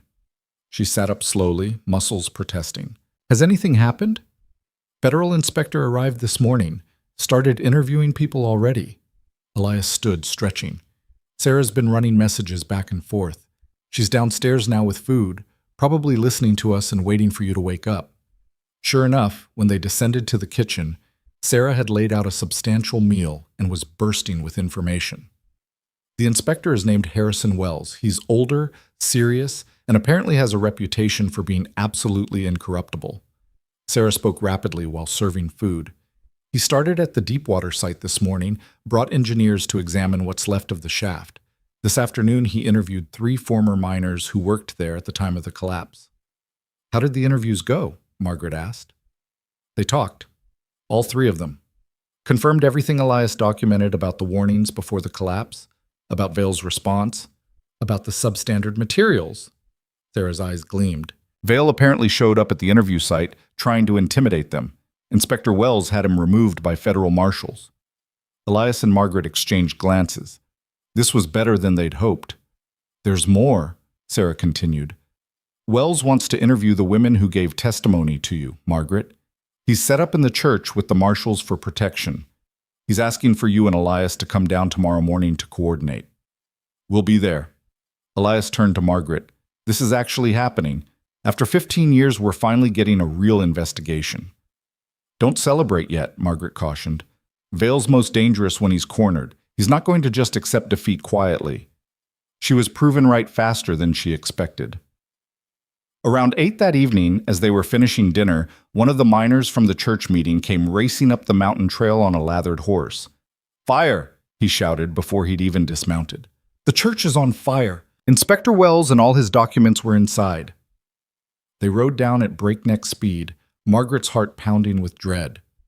As they approached Cedar Ridge, they could see flames painting the night sky orange and red. The church was fully engulfed, fire roaring through the old wooden structure like it was made of kindling. Half the town was there trying to fight the blaze with bucket brigades, but it was clearly hopeless. The building was already lost. Margaret searched desperately through the crowd for Inspector Wells, for Robert, for any of the people who'd been inside. She found Wells standing with the federal marshals, soot-stained but alive, watching his investigation quite literally go up in flames. His face was set in grim lines. "Are you hurt?" Margaret asked, reaching him. "We got out in time." "Barely." Wells's voice was rough from smoke. "But every document I'd collected, every interview record, every piece of evidence, it's all gone." "How did it start?" How do you think? One of the marshals gestured toward the burning building. Someone threw accelerant through the windows, probably kerosene from the smell. Went up in seconds. Elias appeared beside Margaret, his expression murderous. Vale did this. We can't prove that, Wells said, but his tone made it clear he agreed. No witnesses, convenient timing, perfect execution. Whoever did this knew exactly how to destroy an investigation.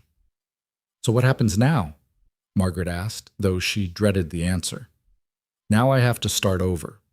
Re-interview witnesses, reconstruct documents, rebuild the case from scratch. Wells looked at the burning church with disgust. This just bought Vale time. Maybe enough time to threaten or pay off everyone who talked to me. This is exactly what he wanted.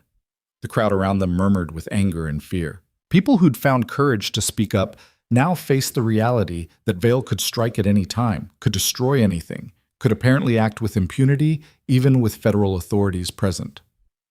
Margaret saw that courage beginning to waver, saw people exchanging worried glances, whispering about the danger, reconsidering whether standing up to Vale was worth the risk.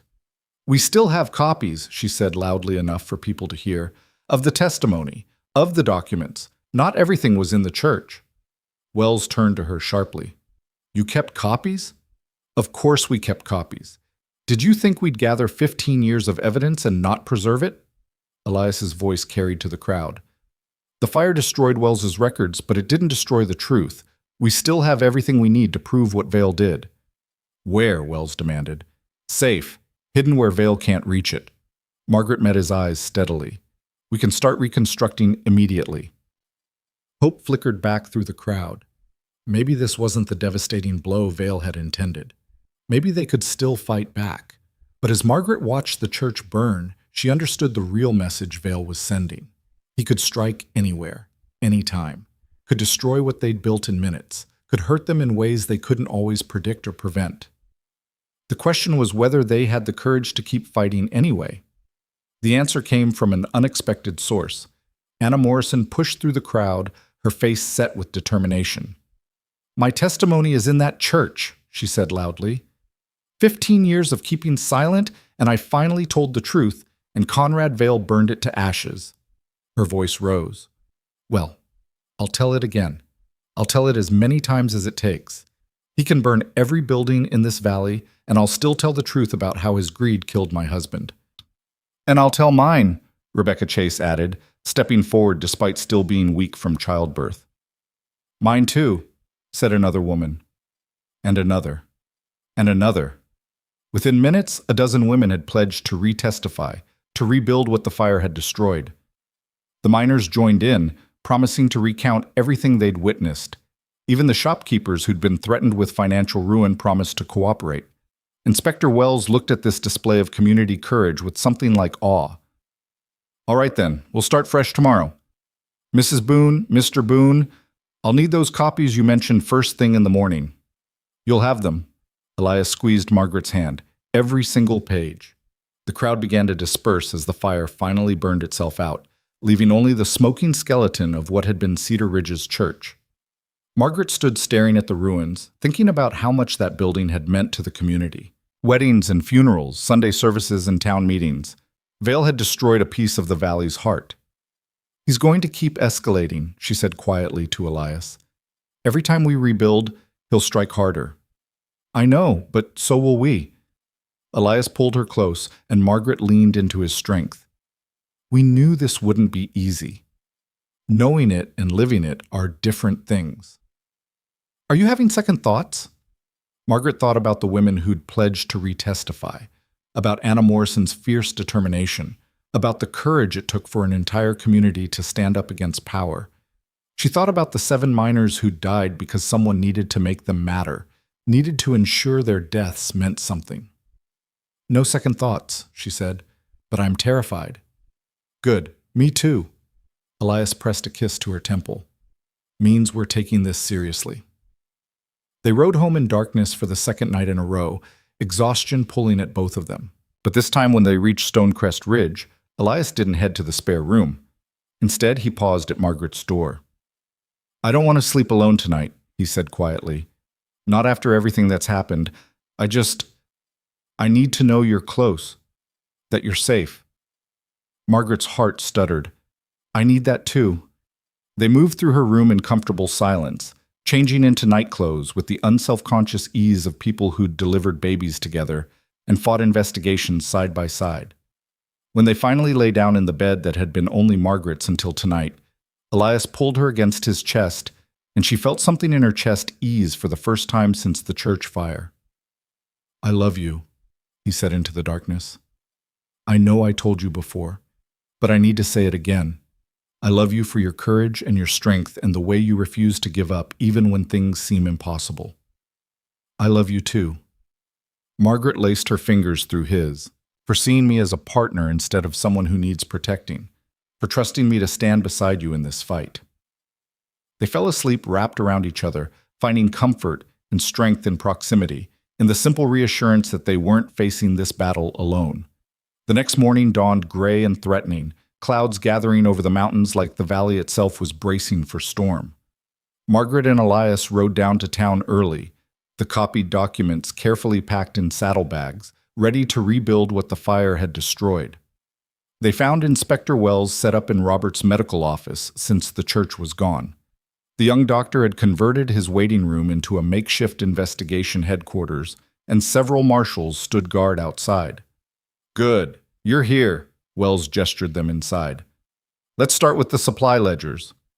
Those are the most damning evidence of Vale's negligence. For the next several hours, they worked to reconstruct the investigation. Margaret provided her testimony records while Elias walked Wells through the documentation of substandard materials and forged inspection reports. The women began arriving to retestify, each one adding her voice to the growing case against Vale. By noon, Wells had most of what the fire had destroyed. He looked considerably more optimistic than he had the night before. This is good, really good. He organized the papers into careful stacks. With this evidence and the testimony I've already gathered, I can file for a formal indictment. It might take a few weeks to work through the courts, but the door burst open. One of the marshals stumbled in, blood streaming from a gash on his forehead. They're coming, he gasped. Vale's men, maybe 20 of them, armed. They're marching up Main Street right now. Wells was on his feet immediately. How long do we have? Minutes, maybe less. All right, everyone stay calm. Wells began gathering documents with swift efficiency. Marshal Davis, get these people to safety. Mrs. Boone, Mr. Boone, take the evidence and go. Get it somewhere Vale can't reach it. What about you? Margaret demanded. I'm a federal officer. He can't touch me without making this infinitely worse for himself. Wells pressed the documents into Elias's hands. But he can seize evidence, claim it was obtained illegally, tie this up in courts for years. So go, now! Margaret heard shouting from outside, the sound of many angry voices. Through the window, she could see a crowd of Vale's enforcers, armed with clubs and rifles, converging on the medical office. There's a back door, Robert said urgently. Through my examination room. It leads to the alley. They ran, Elias clutching the documents while Margaret followed. Behind them, they heard the front door crash open, heard Vale's men forcing their way into the office, heard Wells demanding they stand down. The alley was narrow and dark, running behind the Main Street buildings. Elias led the way toward where they'd left their horses, moving fast but trying not to draw attention. They were almost there when a figure stepped out of the shadows ahead. Conrad Vale himself, flanked by 4 of his largest enforcers. Going somewhere? His voice was silk over steel. With my property, I see. These documents are evidence in a federal investigation, Elias said steadily. Stealing them is a federal crime. Stealing? I'm recovering records that were taken from my office illegally. That's not theft, that's reclamation. Vale smiled coldly. Hand them over, Boone, or my men will take them from you. Elias shifted the documents behind him, putting himself between Vale and Margaret. You'll have to go through me first. That can be arranged. The enforcers moved forward. Margaret's heart hammered against her ribs. They were outnumbered, cornered, about to lose everything they'd worked for. Then someone stepped into the alley behind Vale. Anna Morrison, holding an old rifle that had probably belonged to her dead husband. Behind her came Rebecca Chase and Martha Yancey and a dozen other women from the valley, all armed, all positioned to block Vale's escape route. Stand down, Vale. Anna's voice was steady as stone. or find out what happens when you threaten the people who deliver our babies and tend our sick. Vale turned, his confidence faltering for the first time as he faced a wall of armed, angry women. You're making a mistake, all of you. I own this valley. You own the mines and the businesses, Martha said, but you don't own us, not anymore. For a long moment, the standoff held. Vale and his men facing women who'd found courage in desperation, Elias and Margaret caught in the middle with documents that could finally bring justice. Then the sound of more horses, and Inspector Wells appeared at the alley entrance with his federal marshals, weapons drawn. Conrad Vale, you're under arrest for obstruction of a federal investigation, destruction of evidence, and attempted theft of government property. Wells's voice rang with authority. Drop your weapons and surrender immediately. Vale's face went through several expressions: shock, rage, calculation. His enforcers looked to him for orders, clearly uncertain whether to fight or flee. This isn't over, Vale said finally, his voice low and venomous. You think you've won, but you have no idea what I'm capable of. Then enlighten us at your trial. Wells nodded to his marshals. Take him into custody. As the marshals moved to arrest Vale and his men, Margaret felt Elias's hand find hers, squeezing tight. Around them, the women of Cedar Ridge lowered their weapons, their faces showing a mixture of relief and disbelief at what they'd just done. They'd stood up to Conrad Vale. They'd faced down his threats and his power, and they'd won. But as Margaret watched Vale being led away in chains, she couldn't shake his final words. This isn't over. Part of her knew he was right. Men like Vale didn't accept defeat gracefully. They'd stopped him today, but the real battle was still ahead. For now, though, she'd take the victory. She'd celebrate these women who'd risked everything to protect their community. She'd hold tight to Elias and be grateful they'd survived another day. The storm clouds that had been gathering all morning finally broke open, rain beginning to fall on Cedar Ridge like the valley itself was washing clean. Margaret tilted her face up to it, letting the cool water wash away the soot and fear and exhaustion of the past days. Beside her, Elias did the same, and when she looked at him, he was smiling. We did it, he said simply. We did. Margaret squeezed his hand. Now comes the hard part. Building something new? Exactly. She looked at the women surrounding them, at Inspector Wells securing the evidence, at Robert emerging from his office looking shaken but triumphant. Tearing down Vale's empire was one thing. Figuring out what comes after, that's going to take all of us. But building something new proved harder than tearing down the old, and Vale's prediction that this wasn't over came true in ways Margaret hadn't anticipated. The arrest should have been the end. Vale sat in a federal holding cell awaiting trial, his assets frozen, his power structure crumbling. Yet 2 days after his arrest, disaster struck from an unexpected quarter. Margaret was in her clinic treating a miner's infected hand when Sarah burst through the door, her face pale and stricken. It started, Sarah gasped. The mine closure. Vale's lawyers filed emergency motions claiming that without his management, the mines are unsafe to operate. The judge ordered them shuttered pending the trial. Margaret's stomach dropped. All of them? Every single mine Vale owns, which is all of them in the valley. Sarah sank into a chair. 300 men just lost their jobs. 300 families with no income and winter coming on. The miner Margaret was treating, James Walsh, who'd been one of the first to speak against Vale, looked stricken. My wages were supposed to come Friday. Rent's due. How am I supposed to feed my kids? It was a question echoed throughout Cedar Ridge over the next days. The mine's shuttering created a cascade of economic devastation. Without the miners' wages, the shops had no customers.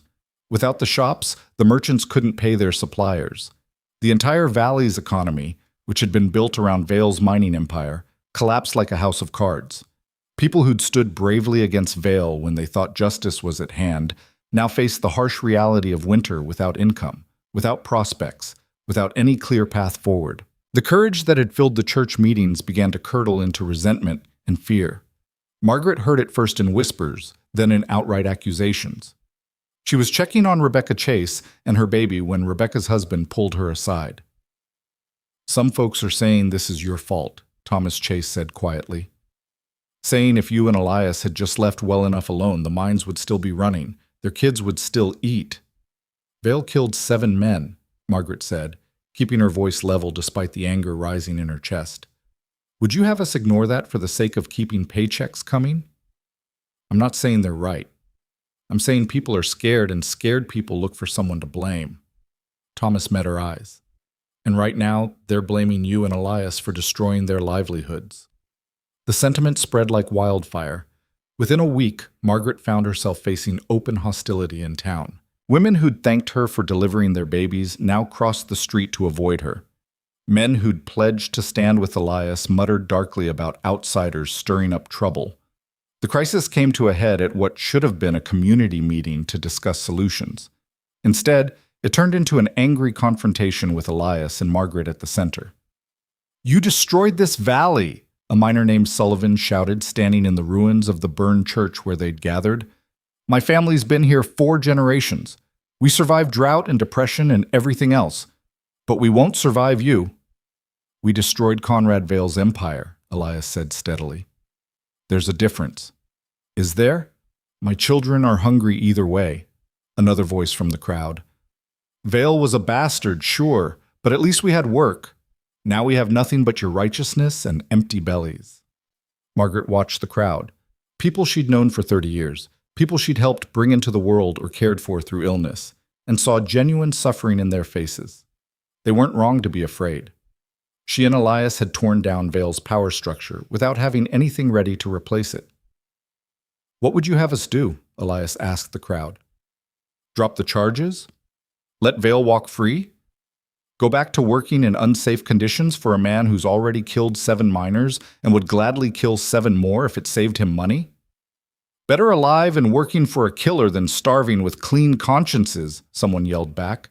The crowd erupted in argument, people shouting over each other, fear and anger creating chaos. Margaret saw it spiraling out of control, saw the community fracturing under economic pressure exactly as Vale had probably predicted it would. She climbed onto a broken pew, putting herself above the crowd, and waited for the noise to die down. When it finally did, every eye was on her. "You're right," Margaret said simply. "We destroyed the only economy this valley had. We took away your jobs and your security without having a plan for what comes next, and I'm sorry for that. We should have thought further ahead." The crowd quieted further, surprised by her admission. "But here's what I know," Margaret continued. "Conrad Vale built his empire on blood and fear. Every dollar he made came from squeezing workers, cutting safety corners, paying off officials. That mine wasn't just dangerous, it was a death trap waiting to happen, and sooner or later it would have collapsed again.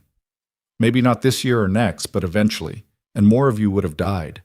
She looked across the crowd, meeting eyes, reminding them of shared history. "I've delivered babies in this valley for 30 years. I've held your hands while you died and celebrated with you when you survived.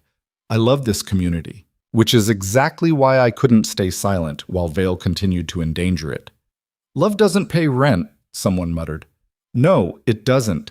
But neither does working for a man who'll sacrifice your life for his profit." Margaret's voice strengthened. "You're asking the wrong question. The question isn't how do we go back to how things were. It's how do we build something better to replace what we tore down." Elias stepped up beside her, his presence solid and reassuring. "I have 320 acres on Stonecrest Ridge, good land, water rights, timber. I'm offering it as partnership, not employment, partnership. Any man willing to work can have an ownership stake. We'll build cooperative farms, maybe a sawmill. It won't be easy money like mining wages, but it'll be ours, not Vale's." The crowd stirred with interest, but skepticism remained. "Partnership with what capital?" a merchant named Foster asked. "Most of us are already in debt, can't afford to invest in new ventures. Then we find investors who believe in this valley's future more than its past." Margaret jumped down from the pew, an idea forming. "Inspector Wells told me the federal government is looking to invest in communities damaged by industrial corruption. And I have contacts at medical schools back east who might be interested in funding a teaching clinic here. We could petition for railroad access," Robert added, stepping forward. "Connect Cedar Ridge to larger markets. Turn this from a company town into an actual community." Anna Morrison stood next, her voice carrying authority. "My husband died in Vale's mine. I've got nothing left to lose and everything to build. Count me in for whatever partnership Elias is offering." One by one, others stood. Not everyone. Some remained seated, arms crossed, unwilling to forgive or forget. But enough. Enough to begin. They worked through the night planning a new future for Cedar Ridge. The miners with farming experience would work Elias's land in exchange for ownership shares. The merchants would extend credit based on future harvests rather than current wages. The women would establish a cooperative for producing goods to sell in larger markets once the railroad came through. It was ambitious, probably crazy, and might very well fail. But it was something. A path forward that didn't require going backward to Vale's toxic empire. Margaret and Elias rode home near dawn, exhausted but cautiously hopeful. The ride up the mountain felt different now, not like retreating to safety, but returning to a home that was becoming a headquarters for something larger than themselves. "Do you think it'll work?" Margaret asked as they unsaddled the horses. "This whole cooperative venture?" "Honestly, I have no idea." Elias smiled tiredly. "But I'd rather fail trying to build something decent than succeed by staying silent about murder." Inside, they collapsed into bed together. A habit now, sleeping wrapped around each other, finding strength in proximity. Margaret was drifting off when Elias spoke quietly into the darkness. "Marry me again." Margaret's eyes opened. "We're already married." "I know, but that was practical, a contract between two people trying not to be lonely." His arms tightened around her. "I want to marry you again. For love this time. For partnership and choice, and all the messy, beautiful things we've built together." Tears pricked Margaret's eyes. "We're in the middle of a crisis. The valley's economy is collapsing. Vale's trial hasn't even started. We don't know if any of our plans will work, which is exactly why I want to do it now." Elias pulled back to look at her face. "I don't want to wait for perfect circumstances. I want to celebrate what we have right now, in the middle of the chaos.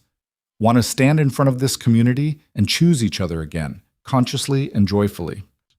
Margaret thought about the contract he'd written that first night.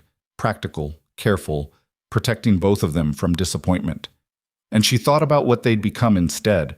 True partners, fighting side by side, building something neither of them could have managed alone. "Yes," she said, "let's marry again. Let's do it right this time." They held the ceremony 3 weeks later, on a crisp October morning with autumn painting the mountains gold and crimson. Not in the burned church, but in the clearing on Stonecrest Ridge, where Elias's cooperative was already taking shape. Workers had cleared land for planting, constructed the frame of a sawmill, laid out plans for shared housing. Most of Cedar Ridge attended, even those who'd been angry about the mine closure. This was their midwife and the man who'd offered them partnership when they had nothing. Whatever resentments existed, they could be set aside for a wedding. Margaret wore a simple dress Sarah had helped her make, blue, like the one she'd worn to their first ceremony but fitted to her properly this time, made with care rather than pulled from a closet in haste. Elias wore his best shirt, and his hands shook slightly when he took hers. Inspector Wells officiated, having stayed in Cedar Ridge to prepare for Vale's trial. He'd become something of a fixture in the community, earning respect through his uncompromising integrity and genuine care for the valley's people. "We're gathered here not to begin a marriage, but to celebrate one already in progress," Wells said, his voice carrying across the clearing. "Elias and Margaret have already proven their commitment through fire and threat and community crisis. Today they're simply making public what's already true, that they choose each other freely and joyfully as true partners." Elias spoke his vows first, voice steady, despite emotion. "Margaret, you terrified me when I first asked you to marry me. You were so strong, so certain, and I was asking you to risk everything for a practical arrangement with a man you barely knew. But you said yes anyway. You chose courage over safety, partnership over protection, and every day since you've proven that I chose better than I even knew." He pulled out a ring, simple gold, nothing fancy, but chosen with care. "I promise to keep choosing you. In success and failure, in plenty and want, in the easy times and the desperately hard ones. I promise to treat you as the partner you are, to trust your strength, and to build our life together on honesty and respect and love." Margaret accepted the ring with shaking hands, then pulled out her own vows, written and rewritten a dozen times before she'd finally captured what she wanted to say. "Elias, When you knocked on my door at midnight, I thought my life was essentially over. I thought at 55 I'd already had whatever chances I was going to get. I'd resigned myself to useful loneliness." Her voice caught. "But you saw something in me I'd stopped seeing in myself. You saw strength and courage and possibility, and you offered me not safety but adventure, not protection but partnership." She took his hand, feeling the calluses from ranch work, the strength in his fingers. "I promise to keep being the woman you saw that night, the one who doesn't quit when things get hard. I promise to stand beside you in every fight worth fighting. I promise to love you not despite the difficulties we face, but partly because of them. Because difficulty reveals character, and yours is exactly what I want standing next to mine." They exchanged rings with hands that trembled, kissed to applause and cheers, and turned to face the community they were helping to rebuild. The celebration that followed was modest but joyful. Anna Morrison had organized the women to prepare food from their combined resources. The musicians who'd played at every Valley wedding for generations brought their instruments. For a few hours, Cedar Ridge forgot its troubles and simply celebrated love and community and survival. Margaret danced with Elias in the clearing, his arms strong around her, and felt something fundamental settle in her chest. This was real. This marriage, this partnership, this life they were building together on a mountain, while helping a community transform itself. "Happy?" Elias asked, pulling her closer. "Terrified and exhausted and worried about 1,000 things," Margaret answered honestly. "But yes, happier than I've been in decades." The trial began in November, held in the county courthouse with federal prosecutors handling the case. Margaret and Elias attended every day, sitting in the gallery with the families of the men who died 15 years ago. Vale's lawyers were expensive and aggressive, attacking every piece of evidence, every witness, every aspect of the prosecution's case. They painted Vale as a victim of ambitious federal overreach, argued the mine collapse was tragic but unavoidable, suggested that Elias's vendetta had corrupted the entire investigation. But Inspector Wells had built an airtight case. The supply ledgers proved Vale had knowingly substituted substandard materials. The testimony from miners and their families established a pattern of negligence. The engineering report showed the deepwater shaft had been fundamentally unsafe long before the collapse. Most damaging was testimony from Vale's own former bookkeeper, Helen Marsh's daughter, who'd kept her mother's duplicate records specifically because Helen hadn't trusted Vale. She walked the jury through every forged inspection report, every falsified safety certification, every deliberately overlooked warning. Margaret watched Vale throughout the trial, saw his confidence slowly erode as the evidence mounted. He'd been so certain his power would protect him, so convinced that money and influence could overcome mere truth. The slow realization that he might actually face consequences was almost physically painful to witness. The trial lasted 3 weeks. On a cold afternoon in late November, the jury returned with their verdict: guilty on all counts, criminal negligence, fraud, obstruction of justice, 7 counts of manslaughter. The courtroom erupted. Families who'd waited 15 years for justice wept openly. Miners who'd been terrified to speak against Vale stood and cheered. Margaret felt Elias's hand grip hers so tightly it hurt, felt his shoulders shake with suppressed emotion. The judge sentenced Vale to 20 years in federal prison and ordered him to pay massive restitution to the victims' families. His mining empire was to be liquidated, assets distributed to compensate workers, and fund safety improvements in the region's remaining mines. It was over. Truly, finally, over. Margaret and Elias walked out of the courthouse into winter sunshine, surrounded by people congratulating them, thanking them, celebrating justice finally achieved. But what Margaret felt most strongly wasn't triumph. It was relief. Bone-deep, exhausting relief that the fight was finished and they'd survived it. That night, back at Stonecrest Ridge, they sat on their porch watching the sun set over Cedar Ridge Valley. In the months since the mine closure, visible changes had already transformed the landscape. Elias's cooperative had 30 families working the land now, with more joining each week as word spread of the partnership opportunity. The burned church was being rebuilt with lumber from their new sawmill. Railroad surveyors had been through, marking routes for the line that would connect them to larger markets. "It's not what Vale built," Elias said quietly. "Won't ever be as immediately profitable or as centrally powerful." No, Margaret agreed. It's better. Because it's built on partnership instead of exploitation, on shared risk instead of someone else bearing all the burden. Think it'll last? I think we'll do everything we can to make it last. Beyond that? She shrugged. We'll find out together. Elias pulled her closer, and they sat in comfortable silence as stars began appearing overhead. After a while, he spoke again. I've been thinking about something you said, about how we should have thought further ahead before taking down Vale's empire. I was angry when I said that, frustrated with how hard everything became. But you weren't wrong. Elias shifted to face her. We were so focused on justice for the past that we didn't adequately plan for the future. I don't want to make that mistake again. What are you proposing? A school. A real one. Not just the basic lessons the Valley children get now. Something that teaches practical skills, farming, carpentry, accounting, medicine. He took her hand. Your clinic could be part of it. Train the next generation of healers. Combine your practical knowledge with Robert's formal education. Give these children options beyond mining or domestic service. Margaret felt excitement building. It would need funding, teachers, supplies. The restitution money from Vale's liquidation will help, and I think if we approach the right people, foundations interested in rural education, medical schools looking for practical training sites, we could make it work. Elias's eyes gleamed. Build something that outlasts us, something that ensures this valley never becomes dependent on one man's empire again. They spent the evening planning, sketching ideas, getting excited about possibilities. It felt like the night they'd first organized the investigation, except this time they were building instead of tearing down, creating instead of exposing. Margaret went to bed that night feeling decades younger than her 55 years.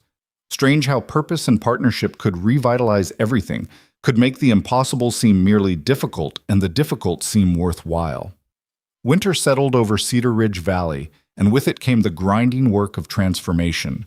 The cooperative struggled through its first season, learning by trial and error, making mistakes but persisting. The railroad construction began, though progress was slow. Robert and Margaret established a formal medical partnership, training several young people from the valley in basic health care. Not everything succeeded. Some families gave up and left for opportunities in larger cities.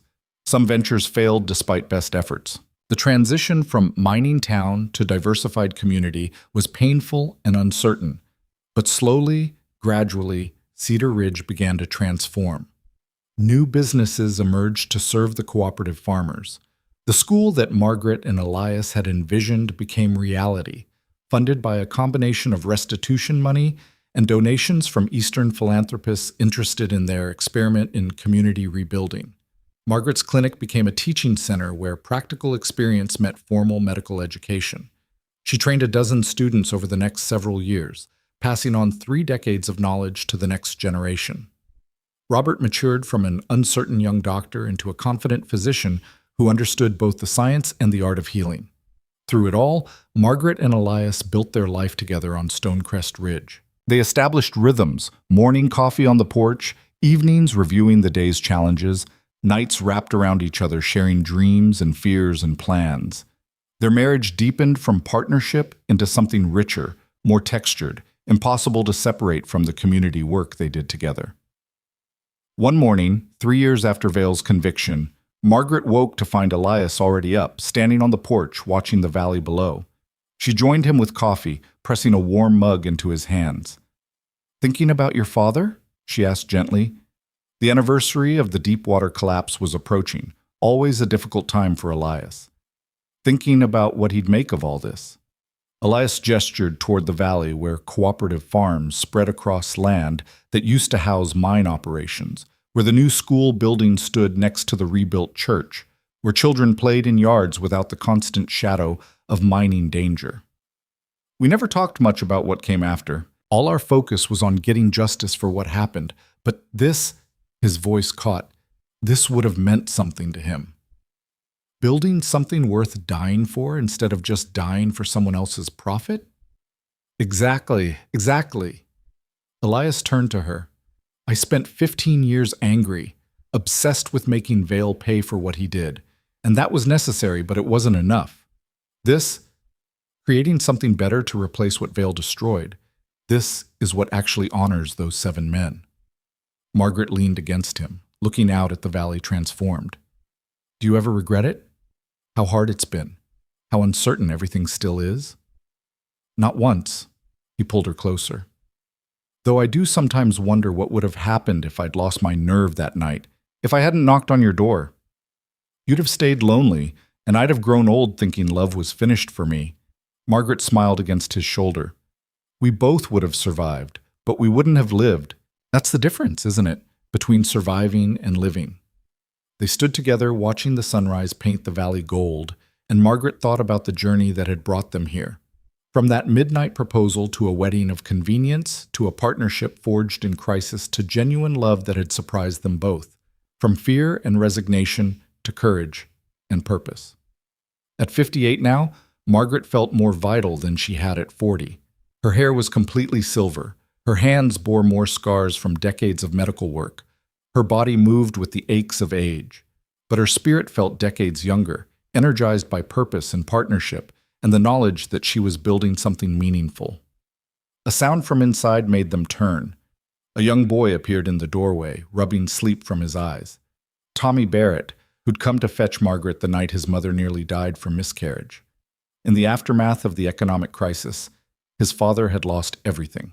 Rather than see the family split up or starve, Margaret and Elias had taken Tommy in as their own.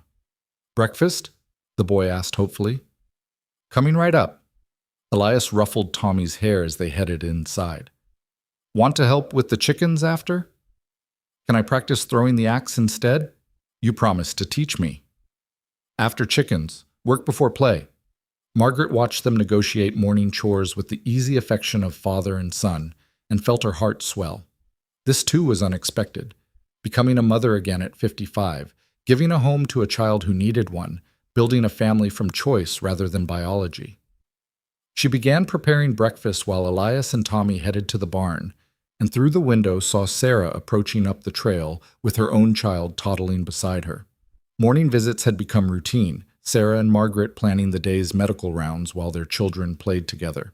Rebecca's baby is due next week, Sarah said as she entered, settling her daughter with some wooden blocks. She's asking if you'll attend the birth. Of course, though Robert should take the lead, he needs the experience.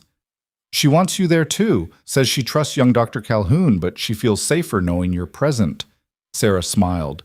You're training your own replacement, but no one's quite ready to let you go yet. I'm not going anywhere. Margaret poured coffee for them both. But I'm 58 years old. Eventually, this valley needs healers who can work another 30 years, not someone whose hands shake more with each passing winter. Your hands are steadier than mine, and I'm 12 years younger. They fell into comfortable conversation about patients and supplies and the medical training program.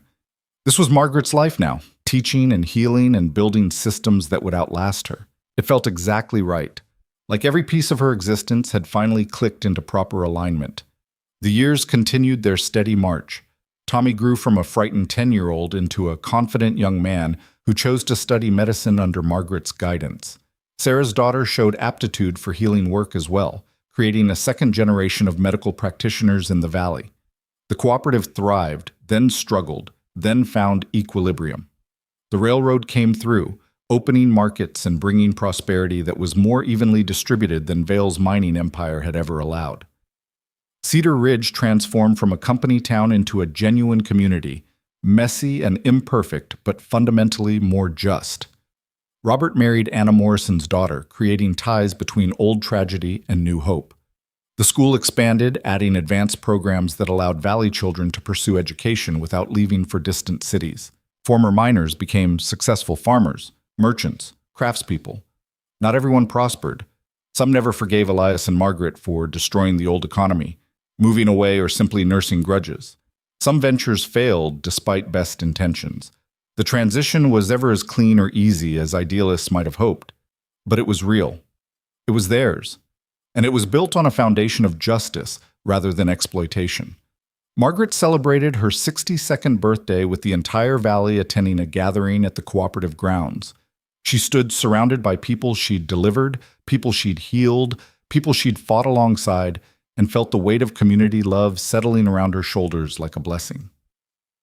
Elias pulled her aside during the celebration, leading her away from the crowd to a quiet spot overlooking the valley. "I have something for you."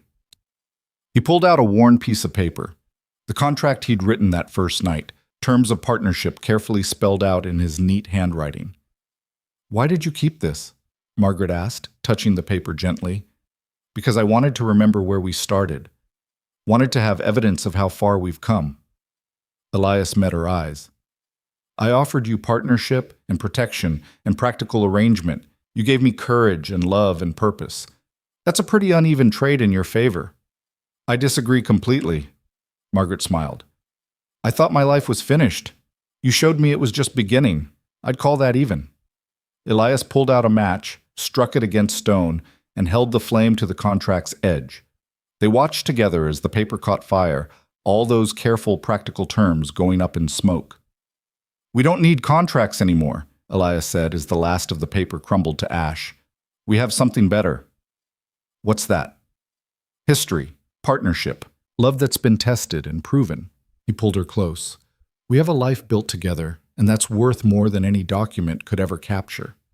Margaret kissed him there on the hillside, surrounded by the valley they'd helped transform, and understood that this was the breakthrough she'd been unconsciously seeking. Not just justice for the past, though that mattered. Not just economic transformation, though that was vital.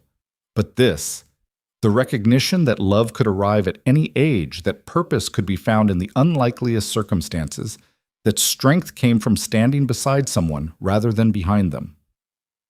The evening celebration continued below, but Margaret and Elias stayed on the hillside watching sunset paint the mountains in shades of amber and rose. This was their kingdom now, not built on power or wealth, but on partnership and justice and the slow, patient work of building something decent. "Do you remember what you said that first night?" Margaret asked. "About needing a partner?" "I said I needed someone who could survive anything, someone who doesn't quit when things get hard." "You were right about what you needed, just wrong about who needed saving." Margaret leaned into his warmth. "Turned out we saved each other." "Best decision I ever made, knocking on your door at midnight."